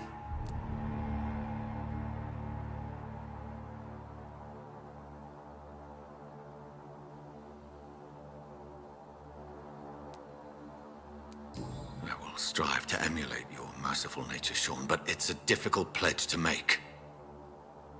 Give yourself over to God, Doctor. Expel your urges and kneel before the Lord in praise. These urges. You know the hunger will never be satisfied. I've come to embrace the everlasting craving. I have sworn to feed only upon the flesh of the dead. It is now my sacrament. Take, eat. This is my body. So saith the Lord.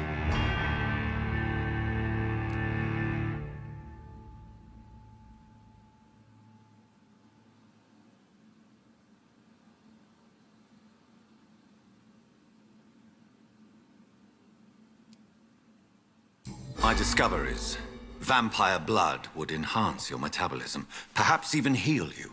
If what old Bridget says is true, I'll give you some of mine. I'd rather not. It would be extremely awkward. You have no choice, Sean.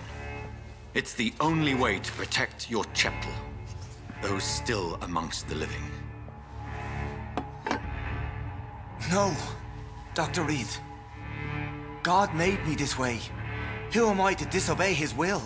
You believe that God's plan was for you to be abandoned at birth? The Lord works in mysterious ways. I can't imagine God intended for you to be molested by a priest in an orphanage. Drink, friend. No. I said kneel and drink. Now.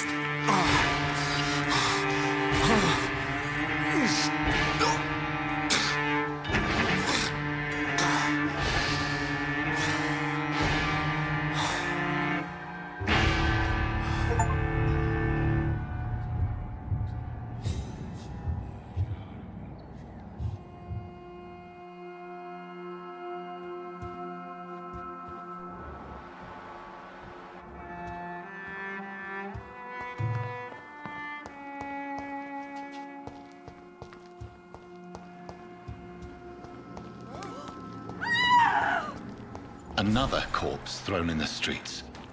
Someone's playing a very sick game.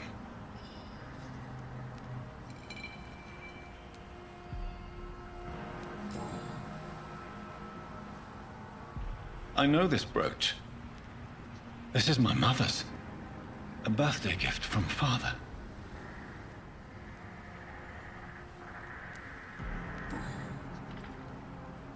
"29 Pretty Orchard Street. That's near Poplar's district. Why would this man carry off my mother's brooch? I must go there.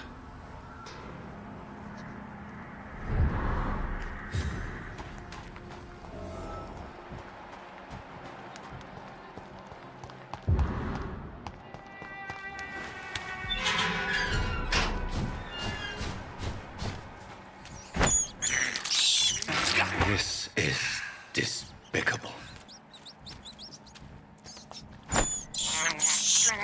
I have this thirst for blood. This is despicable. Over there!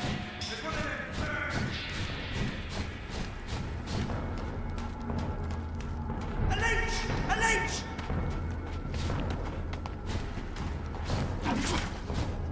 I'll send you to hell.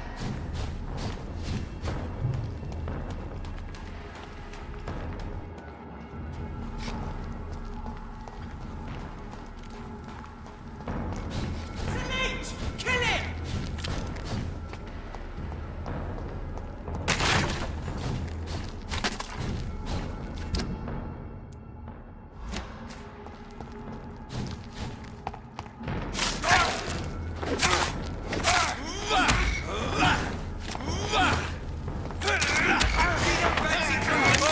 This one's a top!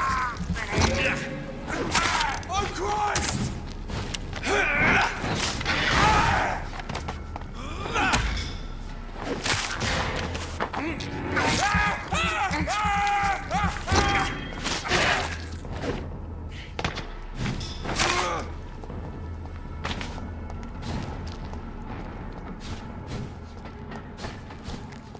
29 Pretty Orchard Street. This is it. What's in there for me? There's been a fight here.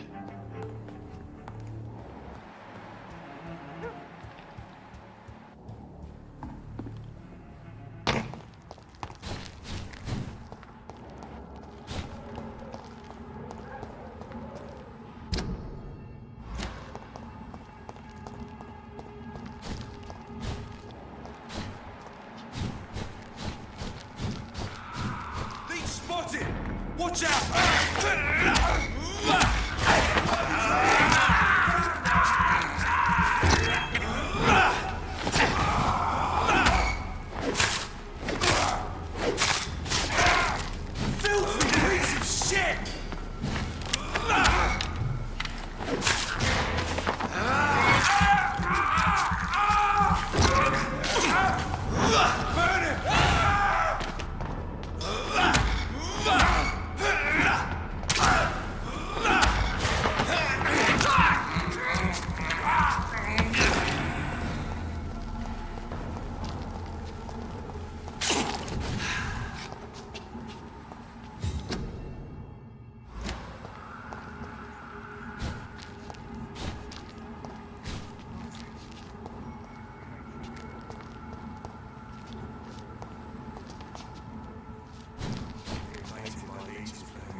marks on this woman's neck were made by the fangs of a vampire.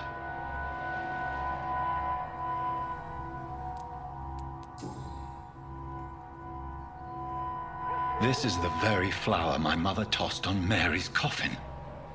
Someone is targeting my family.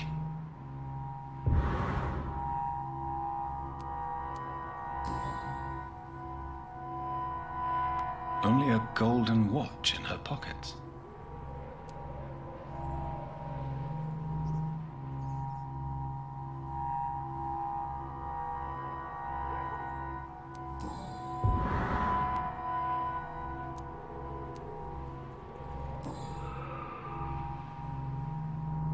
Her shoes and clothes are quite worn out.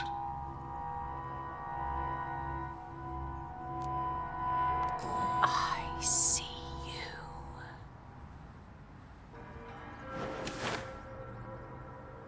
Right then. It's a sick game. But given no choice in the matter, I might as well win it.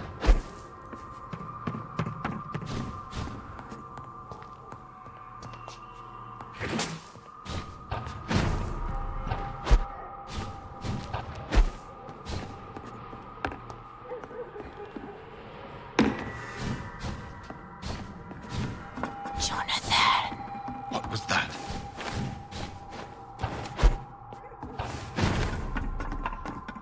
I won't let you escape very fast, but I'll catch you. They've all been butchered.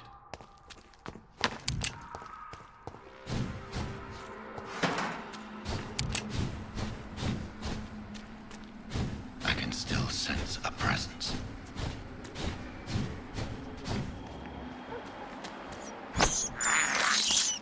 I have this thirst for blood.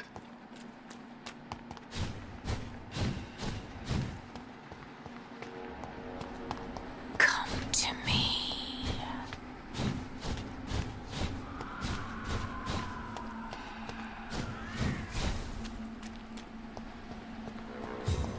Help me! You! What have you done? Vicar Larrabee, what happened? Demon! Hell scourge! Son of perdition! Vicar! Jonathan's no demon. He's just a soul. Returned from the dead. Like your Christ, Vicar. Mary, is it really you? Oh, it's me, all right. Precious brother. What is Mother doing here? I'm gathering the family for a final reunion. All smiling, all dead. Thanks to the good Dr. Reed. Mary. Mother, say hello to your son. Hello, Jonathan. Mother, What do we have here, Mother? The prodigal son has lost his tongue. Our Jonathan always had the first and last word at dinner. The entertainer, the star of our show. I'm sorry. Let me explain. Shut up. It's my turn to do the talking. I have this nasty hole in my chest, Johnny. It needs to breathe. Of course. You can speak.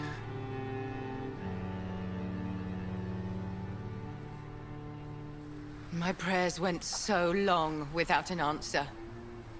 My husband, killed in France. My child, carried away by the flu. My brother promising to return in his letters, then disappearing in thin air. I went from hospital to hospital. Cemetery to cemetery. Grave to grave. I've lifted every stone in London, searching for an end to the nightmare. And there you were. In front of me. On a dark pier. The hunger had taken me. The joy to have finally found you. I longed for your arms, a final happy ending to so much tragedy, to tell me all would be well again, as you did when we were children. It was this filthy dock where you greeted your sister. I dug a tunnel from my grave with my fingers and teeth.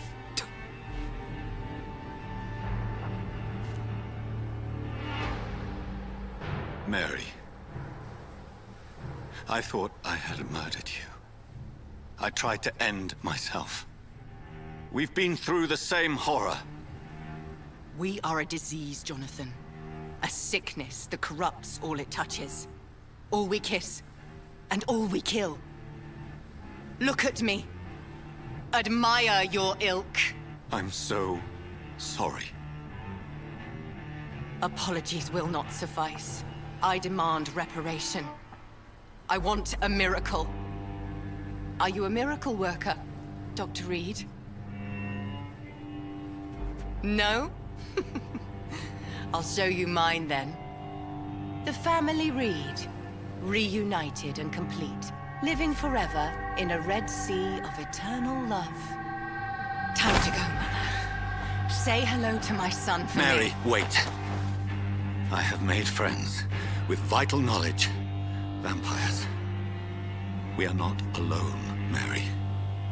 With time, we can learn to live almost as we lived before. How long? What? How long will this masquerade continue? I've been watching you.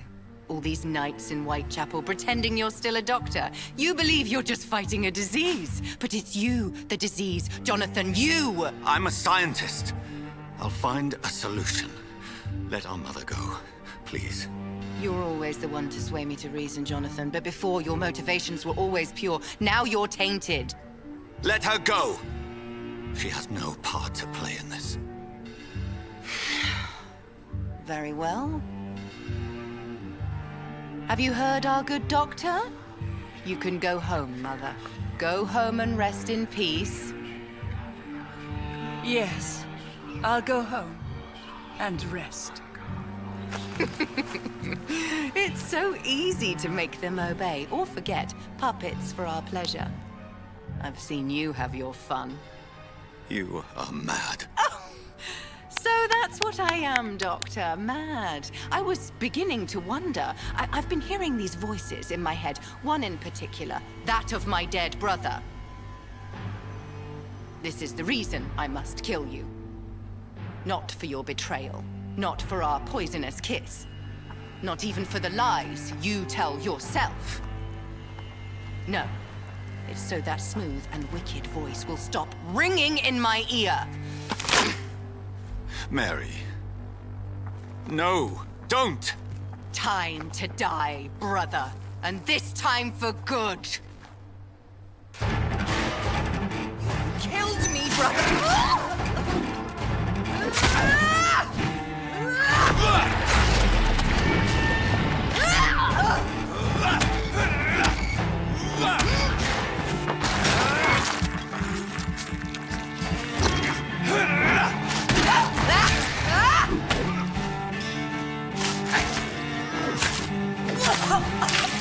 What have you done? Kingslayer!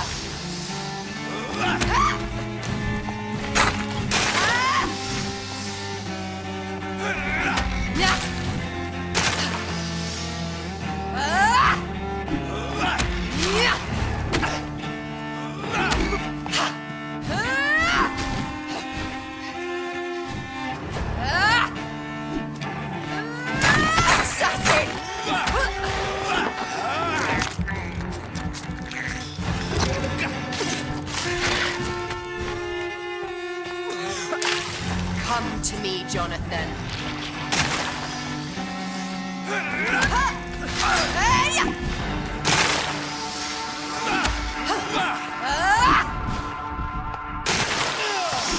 You left me to rot in this grave.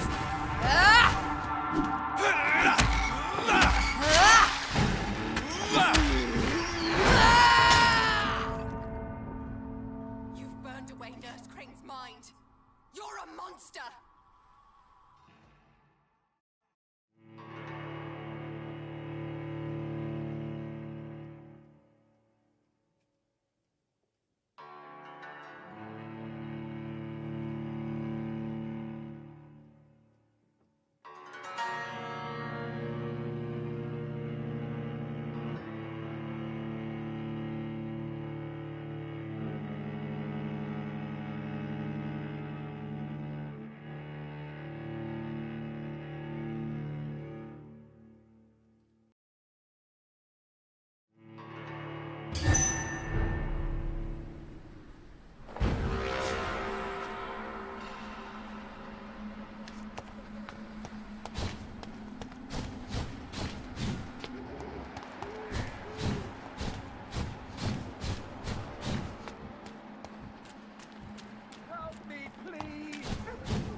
Killed me, brother!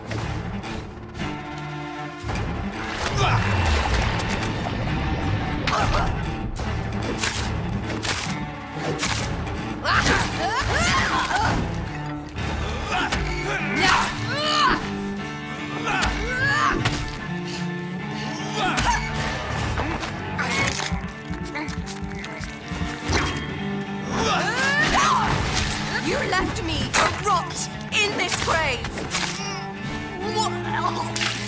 What have you done?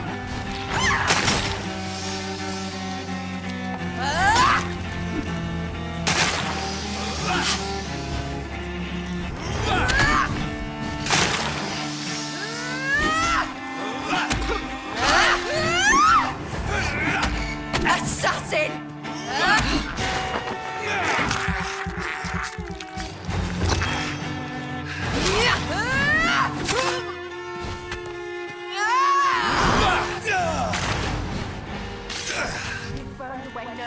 Mind. You're a monster! Come to me, Jonathan. Give me your blood, priest. Final thoughts are just to die for.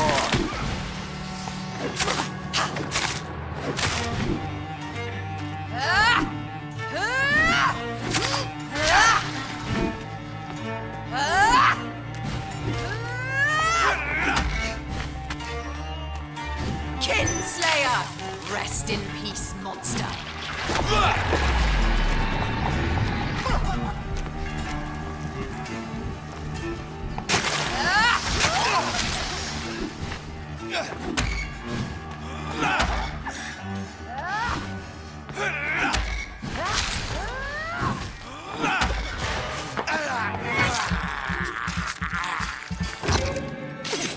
You killed me, brother!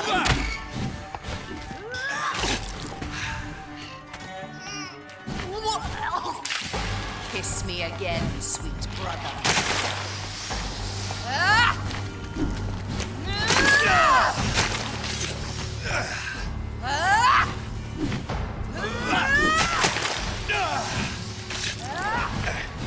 Abomination!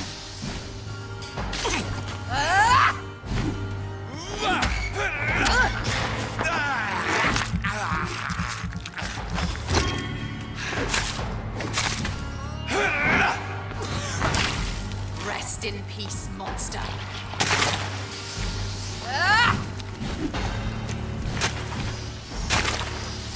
Kinslayer!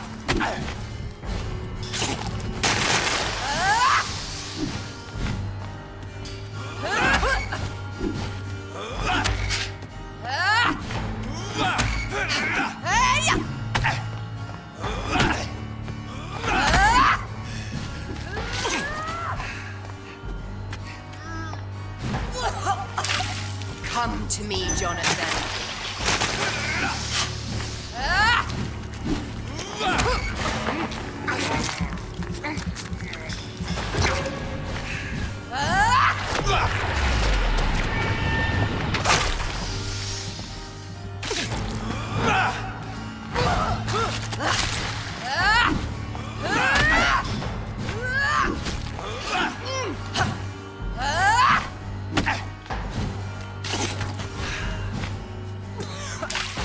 What have you done?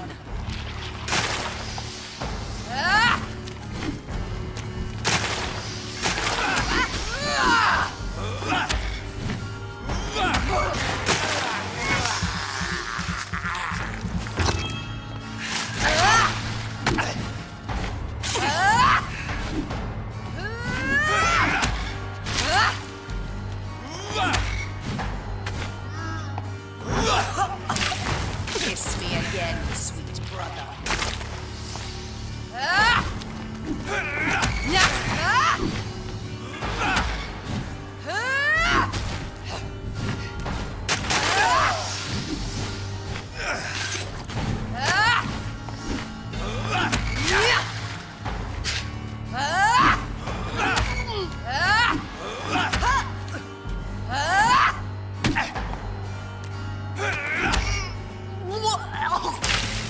Come to me, Jonathan.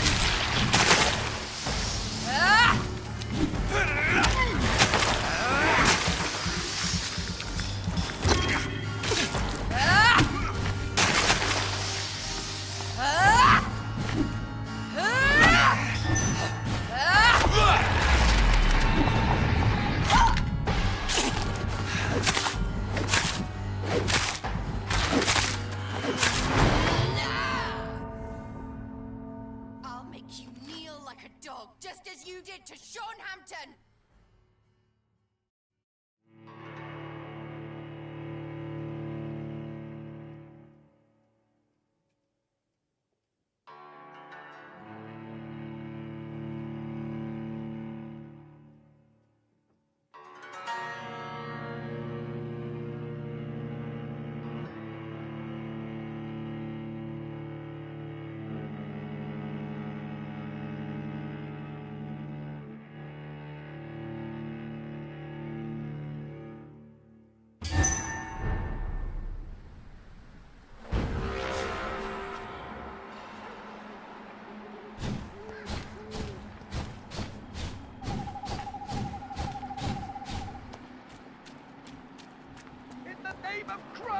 Someone! You left me to rot in this grave!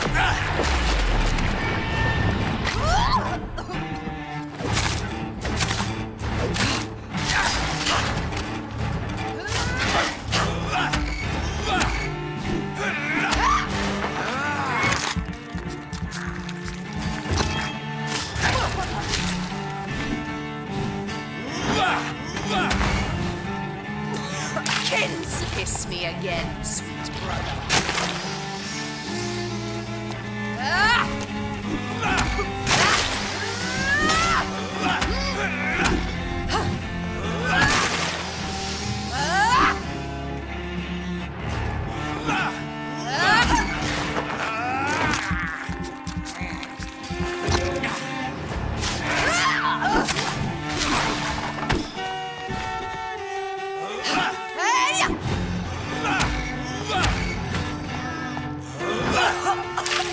Come to me, Jonathan. You've burned away Nurse's mind. You're a monster!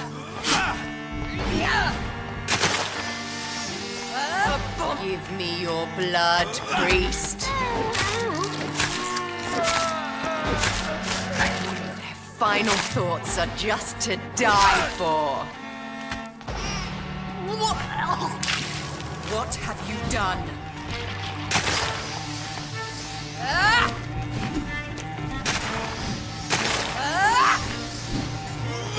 Assassin!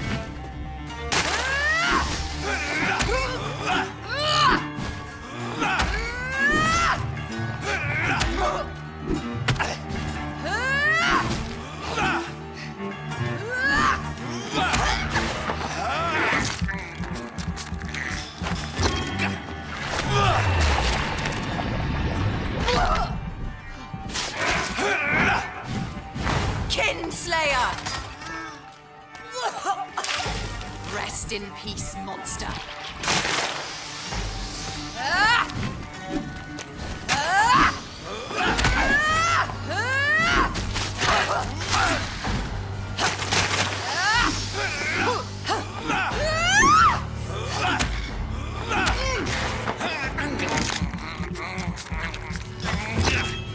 Assassin!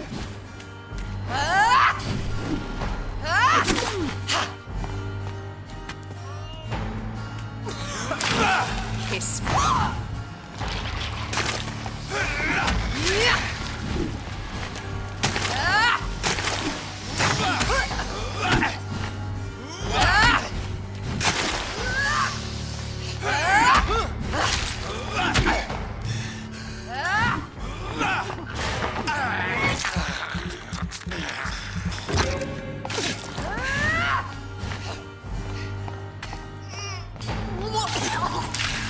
Come to me, Jonathan.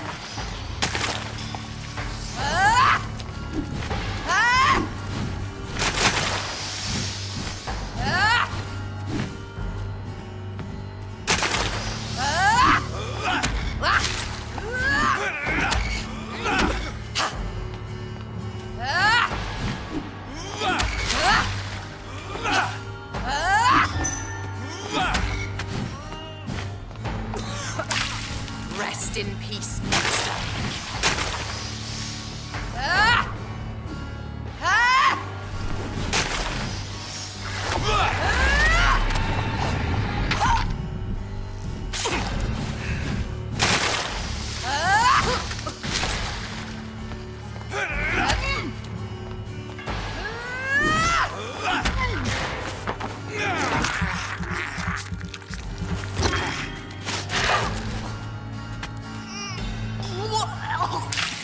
What have you done?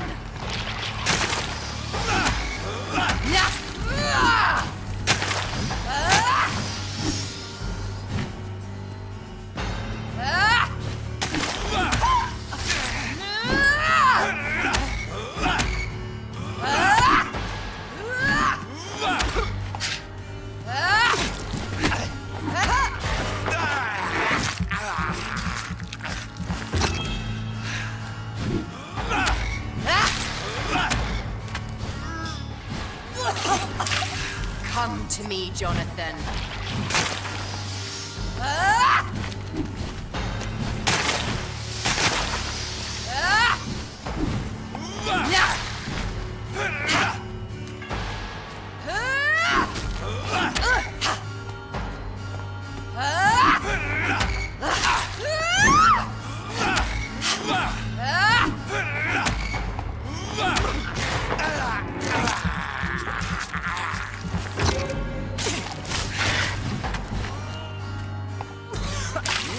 Kiss me again.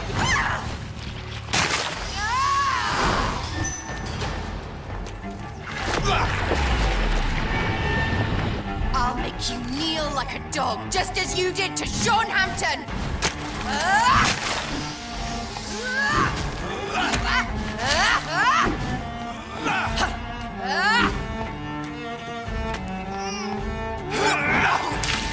What have you done?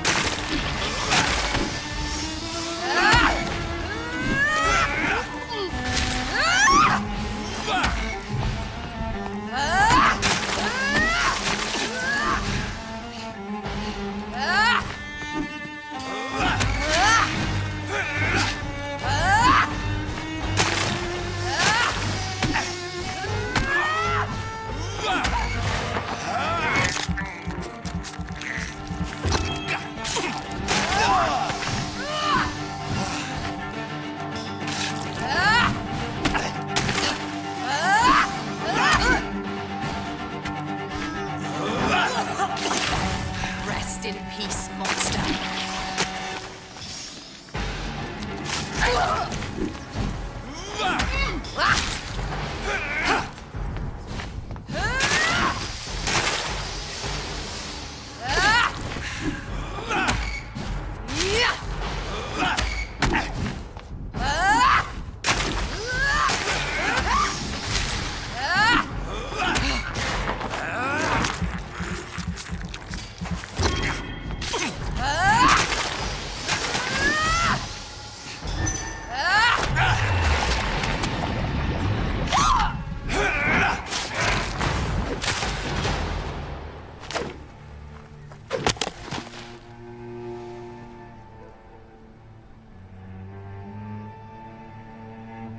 Well, brother, it's time to bring this conversation to an end. Forever. You know I will not play this game. Calm now, Doctor. Like a rabid dog. Or think you're performing an autopsy. Don't be ridiculous. I'll kill them all. The kind Dr. Swansea. The sweet little lass with hair of red. I am the Harbinger, bringing your punishment. Mary. Don't you see? This is not me. Flesh that never ages. All nightmare, no dream. Bring it to a close. Let me sleep.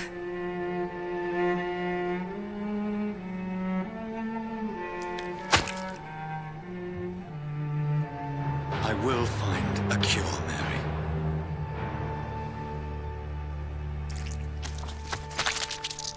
I swear it. At last, I can forgive you.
Blood. As I shed one last red tear for my fallen sister, I realize the entire world now revolves around this singular word. The epidemic that has stricken London is not the Spanish flu. It is transmitted through the blood, via violent biting, turning survivors into frenzied immortals. I am Dr. Jonathan Reed. I am a vampire, born anew into an age of death and pestilence. While plotting factions close in around me, I am sworn to find the source of this epidemic. I am convinced greater perils are still to come. I know the answers I seek are hiding in our blood.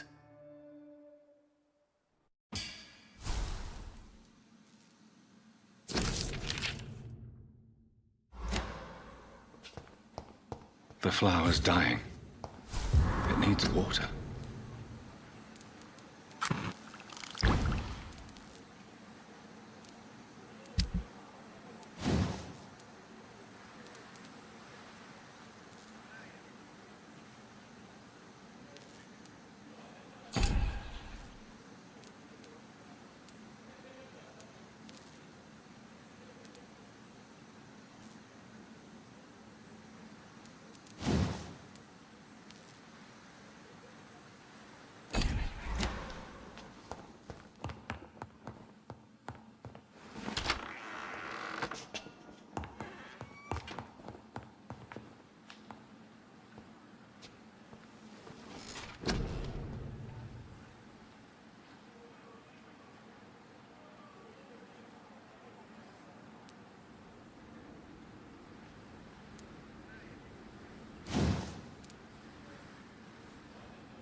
Good evening. Good evening.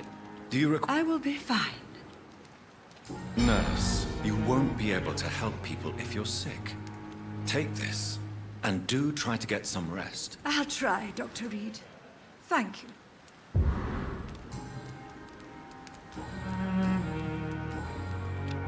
Goodbye now.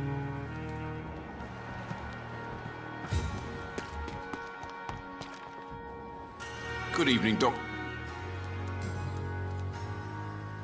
Do you know that Nurse Hawkins is thinking of leaving the hospital? That's not a surprise. We've talked about it already. Does it not bother you? Sometimes I think she may be right. We should run away while we can. Question is, where can we go? Where is it safe? Do you need any medical help, Milton? I'm afraid I do. Like everyone in this hospital. It's a sad state of affairs when even the hospital workers are worried about disease. Our job brings us into contact with all kinds of infections, Milton. There's no shame in being ill while you're in a hospital. That's easy for you to say, Doctor. I get the feeling you don't fall sick often. Well, thanks, anyway. I'd like... Wise choice, Doctor.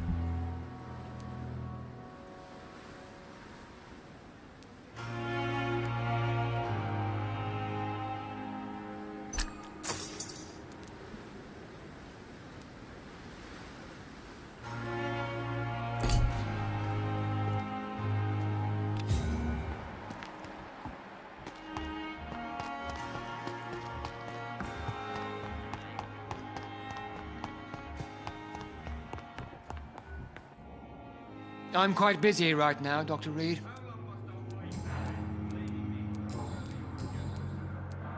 Do you think Dr. Strickland has any chance of curing the Spanish flu by himself? His wish to cure the sick is not driven by pride, but by an idealistic view about our mission here. Honestly, I don't know which is worse. You consider him a good practitioner, yet you will not report his methods. Strickland may be a rival, but I will not use dirty tricks or regulations to prove him wrong. We are doctors, not politicians. Do you need my assistance? Don't be ridiculous. I'm capable of dealing with this myself. I've just not taken the time to do so. Then you are lucky that I have taken the time to do so. Consider it a gesture of solidarity between professionals. I wish this hospital could have received as much attention from you, Dr. Reed. We do not see you in surgery very often. Thank you for your time. We'll talk later.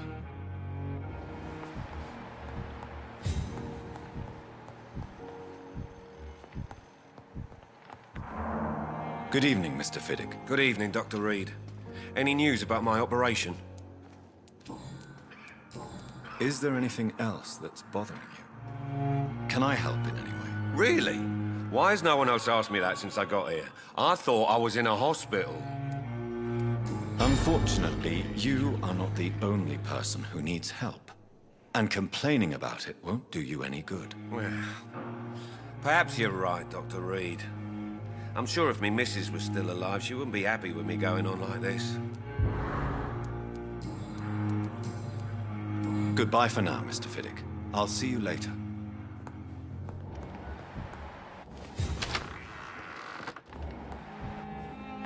Good evening, Doctor. Do you require medical attention? Do you know you're the only one who's asked me this? No. I don't feel well, actually. Despite what you think about this place, I can tell you with absolute certainty, taking this will help you recover. Well, at least your reputation seems well-deserved. Unfortunately, I can't say the same for this hospital. Your son wished to die, Beatrice. Why did you hide such crucial information? Are you not aware suicide is a crime? Mortimer could be thrown in jail. I can't let that happen. I won't. I understand you fear the legal consequences, Mrs. Goswick. But don't you realize your silence significantly affects your son's case? All my son needs is help and comprehension. Not judgment and punishment for what he may or may not have done. I have read your son's suicide note. It was not an impulsive gesture, nor was it his first attempt. He threatened to kill himself a few times before. But I never thought he would dared to punish me this much. Punish you?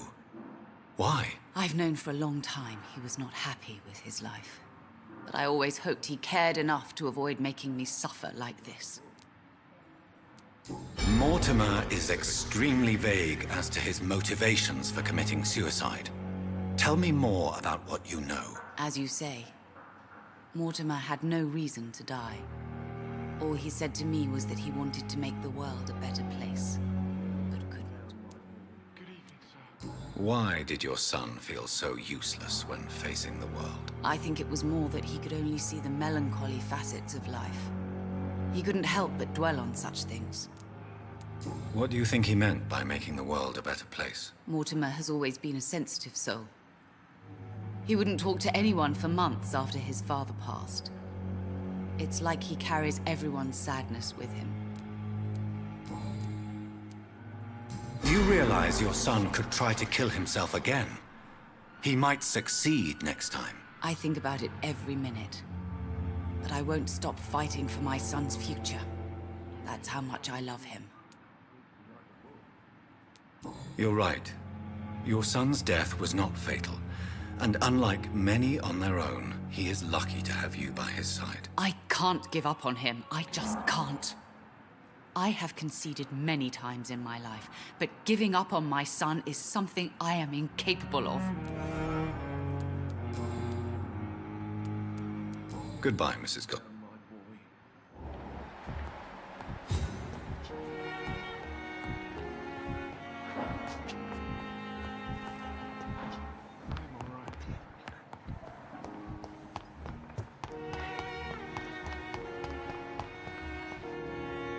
Good evening. Good evening, Dr. Reed. Do you need medical help yourself, nurse? I'm afraid I've contracted some illness, Dr. Reed. Not under my watch, nurse. Take this. You'll feel better. Thank you, Dr. Reed. Goodbye, nurse. Good evening, Mr. Elwood. Evening, Dr. Reed. How close are you to Miss Hallcroft? Are you aware that she thinks she is a vampire? To wait for her next nibble is the best reason to stay here. Every time she approaches my bed, she treats me like something tasty. A normal person. Aren't you afraid? She may hurt you if the game goes too far. She's quite harmless, I can assure you. Her head's broken inside is all. While I'm busted on the outside. But she's still beautiful. Living proof that there's hope for me. So do you let her bite you? You know that's not sanitary. And why not? She's only supping a few drops of me blood.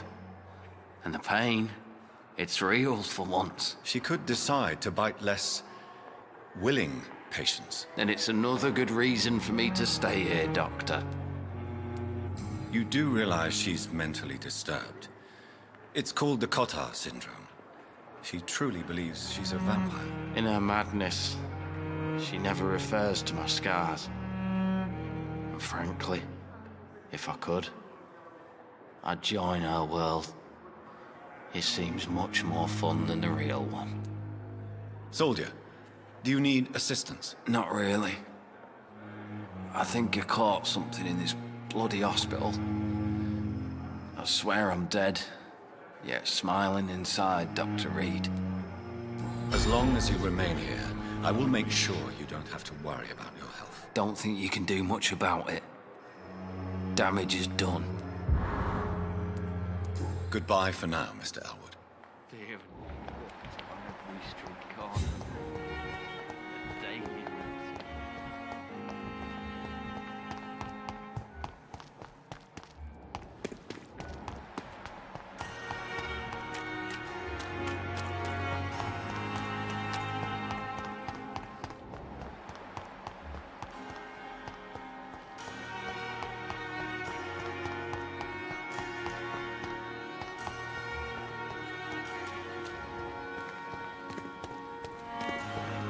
It's locked, all right. Faded walls are all... Good evening, Dr. Reed. Please show me what... Of course.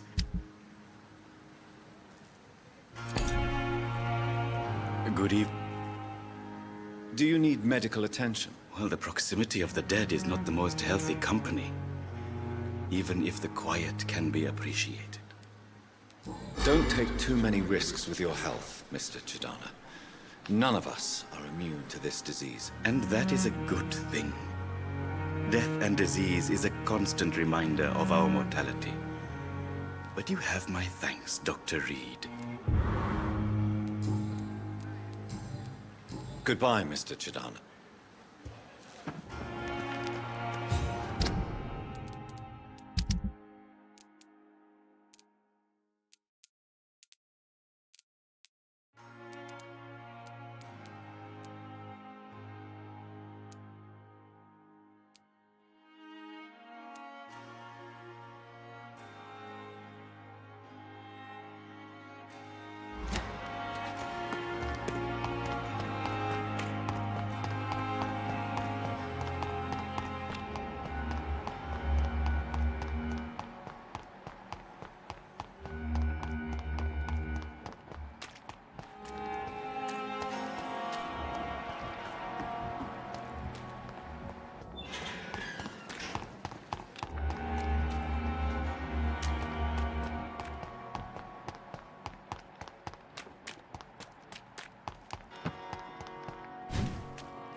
Hello again, Mr. Thatcher. Yes, this neighborhood may stink of dog shit and reek of piss, but to me it smells like the purest mountain air. Do you need medical attention? Don't get me wrong, sir. I'm grateful for what you've done, but I've never felt comfortable with doctors. I will... Goodbye, You should be grateful for... Hello again, Mr. Blight. I'm happy to see... I'm eternally grateful, Doctor. We were total strangers and you helped us anyway. Can't thank you enough, sir. Do you need medical attention, sir? Afraid so.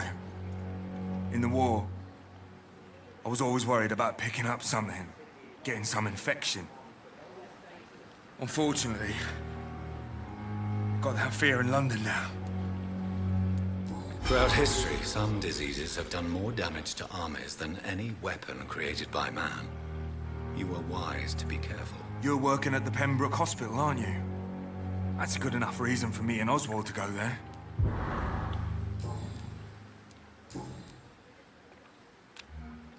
Goodbye, Mr. Blight. Take care of yourself.